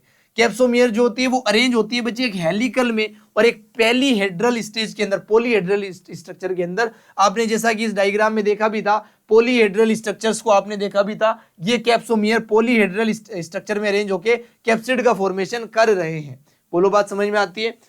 उसके अलावा जो कुछ डिजीज है वायरस से होने वाली, जैसे मम्स हो गया, स्मॉल पॉक्स हो गया, हर्पिस हो गया, इन्फ्लुएंजा हो गया, एड्स हो गया, ये वायरस से होने वाली कुछ कॉमन डिजीज है जो यहाँ पर दी गई है। प्लांट्स के अंदर भी होने वाली कुछ डिजीज दी गई है, जैसे मोजेक का फॉर्मेशन है, लीफ की रोलिंग है, पत्तियों का मुड़ जाना, कर्लिंग हो जाना, उनकी येलोविंग हो जाना वेन्स का, पत्तियों के अंदर जो वेन्स है, जो लाइंस है वो येलो हो जाना, ये सारे डिजीज है। ड्राफ्टिंग हो जाना बेसिकली, और या फिर स्टंटेड ग्रोथ, छोटा रह जाना, बोना रह जाना, पेड़ का कम हाइट में रह जाना, ये सब रोग है जो वायरस से हो सकते हैं। सब कुछ आपको डिटेल में समझा दिया है। अब ध्यान से सुनना, अब कुछ डिस्कवरर्स और आ रहे हैं भाई। लास्ट स्लाइड है अपने लेक्चर की। सबसे पहले वायरोइड के बारे में देखना बच्चे। 1971 के अंदर एक साइंटिस्ट आए थे भाई, डिनर। कौन है डिनर? इन्होंने डिस्कवरी की थी भाई वायरोइड्स की। वायरोइड्स के अंदर क्या होता है? ओनली जेनेटिक मटेरियल, सबसे छोटा स्ट्रक्चर है ये। न्यू इन्फेक्शियस एजेंट को खोजा था जो कि smaller than virus, obviously virus से छोटा है, जेनेटिक मटेरियल है इसमें, प्रोटीन तो है नहीं तो छोटा ही है। कोज करता है potato spindle tuber disease. Potato के अंदर एक डिजीज करता है, पोटैटो, क्या नाम है इसका? Potato spindle tuber. ये आपको याद रखना है डिजीज, याद ऐसे रखो। डिनर करते हैं, रात का खाना खाते हैं भाई, और पोटैटो खा रहे हैं डिनर में, तो पोटैटो स्पिंडल डिजीज के द्वारा डिनर ने खोज की थी, वायरोइड की डिस्कवरी की थी, ये याद रखना है। It was found to be free DNA, ये फ्री डीएनए नहीं, सॉरी, फ्री आरएनए। ये एक फ्री आरएनए का मॉलिक्यूल होता है। वायरोइड जो होता है वो जेनेटिक मटेरियल होता है, ओनली मैंने बताया, उसमें भी आरएनए का मॉलिक्यूल होता है। प्रोटीन का कोट लैक्ड, यहाँ एब्सेंट होता है प्रोटीन कोट, मिलता है जैसा कि वायरस के अंदर, वैसा ही प्रोटीन कोट यहाँ नहीं मिलता है, ओनली जेनेटिक मटेरियल मिलता है। हेंस नेम्ड वायरोइड, इसलिए वायरोइड बोलते हैं। RNA of the viroid was the low molecule weight, obviously वजन कम होगा इसका, छोटा सा है ये, लो मॉलिक्यूलर वेट का होगा, आरएनए है ओनली। उम्मीद करता हूं वायरोइड बहुत अच्छे से समझ में आया है। याद सिर्फ इतना रखना है, डिनर ने खोज की है, पोटैटो स्पिंडल ट्यूबर के अंदर इसकी डिस्कवरी हुई थी। और क्या है ये? आरएनए का मॉलिक्यूल है, लो वेट है, लो इसका स्ट्रक्चर है, ठीक है, बस इतना सा याद रखना है। फिर ये आरएनए मॉलिक्यूल है। अब आ जाओ प्रियोन्स के ऊपर। ये प्रोटीन का टुकड़ा है बच्चे, ये कैप्सिड जितना है ना। अगर ये वायरस के कैप्सिड जितना है तो ये वायरस के आकार जितना ही होता है, साइज इसका सिमिलर टू वायरस होता है। In modern medicine certain infectious neurological disease जो है वो पाए गए थे ट्रांसमिट होते हुए एक एजेंट से। वही एजेंट क्या था? प्रियोन्स था। एबनॉर्मली फोल्डेड तरीके से प्रोटीन है ये। प्रियोन्स क्या है? एबनॉर्मली फोल्डेड तरीके से बना हुआ प्रोटीन है ये। ऐसे एजेंट है जो सिमिलर होते हैं वायरस से साइज में। अभी मैंने बोल के बताया, कैप्सिड ही है जिसके अंदर जेनेटिक मटेरियल नहीं है, बेसिकली वही प्रियोन्स है। These agent were called prions, उन्हीं को क्या बोलते हैं? प्रियोन्स बोलते हैं बच्चे। अब प्रियोन्स के बारे में कुछ डिजीज की डिस्कवरीज यहाँ लिखी गई है। The most notable disease called by prion are, सबसे नोटिस होने वाली डिजीज जो प्रियोन से होती है वो कौन सी है? बोवाइन स्पोंजिफॉर्म। क्या नाम है बच्चे? बोवाइन स्पोंजिफॉर्म सिफेलोपैथी, इसे BSC बोलते हैं, बोवाइन स्पेंजिफॉर्म एनसिफेलोपैथी। ई से क्या है? एनसिफेलोपैथी। बोवाइन स्पेंजिफॉर्म एनसिफेलोपैथी ये डिजीज है जो सबसे कॉमनली नोटिस होती है। किससे होती है? प्रियोन्स से होती है। अंडरस्टूड? इसे ही कहते हैं भाई मेड काउ डिजीज। इसे क्या बोलते हैं? मेड काउ बोलते हैं। गाय पागल हो गई है, जानवरों में होने वाला डिजीज है, काउ में होने वाला डिजीज है, तो इसे मेड काउ डिजीज भी बोलते हैं। केटल्स के अंदर ये होता है। एंड एनालॉजिली वेरिएंट होता है ये JR जेकोब डिजीज। JR नहीं, CR जेकोब डिजीज जरूर से सुना होगा आपने, जिसे CJD बोलते हैं ह्यूमंस के अंदर, है ना। जैसे जानवर पागल हो रहा है वैसे ही जेकोब के अंदर भी सिम्टम्स आ रहे हैं इसे, बेसिकली पागल होने के सिम्टम। अंडरस्टूड है? तो CR जेकोब डिजीज हो सकता है, बोवाइन स्पंजिफॉर्म एनसिफेलोपैथी डिजीज हो सकता है। किससे होते हैं? दोनों प्रियोन्स से होते हैं रे, प्रियोन्स से होते हैं रे, वायरोइड से नहीं होते हैं रे, वायरस से नहीं होते। याद रख लेना। बात समझ आती है आपको? कोई घबराने की बात नहीं है।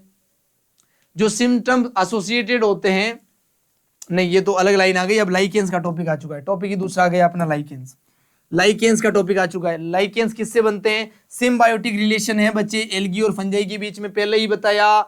इसमें फाइकोबायोन्ट होता है, इसमें मायोबायोन्ट होता है। अभी बताया, मायो का मतलब ही फंजाई, है ना। तो मायोबायोन्ट वो है जो फंजाई का पार्ट है, और फाइकोबायोन्ट वो है जो एल्गी का पार्ट है। फाइको वर्ड एल्गी के लिए यूज करते हैं, मायो वर्ड फंजाई के लिए यूज करते हैं। मायोबायोन्ट फंगल पार्ट है और फाइकोबायोन्ट एल्गड पार्ट है। यहां पे लिखा हुआ भी आप देख सकते हो। जो एल्गी होता है ना बच्चे किसी लाइकेंस के अंदर, वो फोटोसिंथेसिस करते हैं। वो जो फाइकोबायोन्ट पार्ट है वो फोटोसिंथेसिस करता है, और जो माइकोबायोन्ट पार्ट है जो फंजाई होते हैं वो एब्जॉर्प्शन का काम करते हैं। वो रूट्स को लंबा कर देते हैं। जाल होता है ना फंजाई, तो जाल की तरह एब्जॉर्प्शन बढ़ा देता है। फोस्फोरस को, वाटर को, मिनरल्स को एब्जॉर्ब करने में ये हेल्प करता है। ये ज्यादा ग्लूकोज बनाता है, फोटोसिंथेसिस करता है। इसका बनाया हुआ ग्लूकोज ये भी यूज करेगा, इसको भी देगा। इसके द्वारा एब्जॉर्ब किए हुए मिनरल्स और वाटर वो खुद भी यूज करेगा और इसको भी देगा। इसीलिए ये सिम्बायोटिक रिलेशनशिप है। एल्गी प्रिपेयर करता है फूड फंजाई के लिए और फंजाई प्रोवाइड करता है शेल्टर। एक तो जगह देता है, भाई खुद जाल जैसा है तो जगह देता है, और मिनरल्स को एब्जॉर्ब करता है और वाटर को एब्जॉर्ब करता है और अपने पार्टनर के साथ इस एल्गी के साथ शेयर भी करता है। बोलो बात समझ में आती है? वेरी गुड पोल्यूशन जब होता है उसे इंडिकेट भी करते हैं भाई लाइकेंस। एक्चुअली में जो गैस होती है SO2 गैस के इंडिकेटर्स माने जाते हैं किसी लाइकेंस को। अगर एटमॉस्फेयर के अंदर SO2 गैस बढ़ती है तो वहां से लाइकेंस खत्म हो जाते हैं, उस एरिया से लाइकेंस गायब हो जाते हैं। लाइकेंस का खत्म होना, लाइकेंस का गायब होना, ये इंडिकेट करते हैं कि SO2 की कंसेंट्रेशन, पॉल्यूशन जो है एटमॉस्फेयर के अंदर वो बढ़ रहा है। कृपया SO2 को कंट्रोल किया जाए, पॉल्यूशन को कंट्रोल किया जाए। तो ये था बायोलॉजिकल क्लासिफिकेशन, जिसको वन शॉर्ट लेक्चर के अंदर एनसीईआरटी का एक एक कोर पॉइंट समझाते हुए खत्म किया है। अगला लेक्चर आएगा बच्चे रिप्रोडक्टिव हेल्थ पे, जल्द से जल्द लाने का प्रयास करेंगे। एनसीईआरटी और टू द पॉइंट बातें करेंगे। उस रिप्रोडक्टिव हेल्थ के लेक्चर से पहले इस लेक्चर के पीवाईक्यूज, बायोलॉजिकल क्लासिफिकेशन के पीवाईक्यूज लेकर आऊंगा एक लाइव वीडियो के साथ आपके साथ।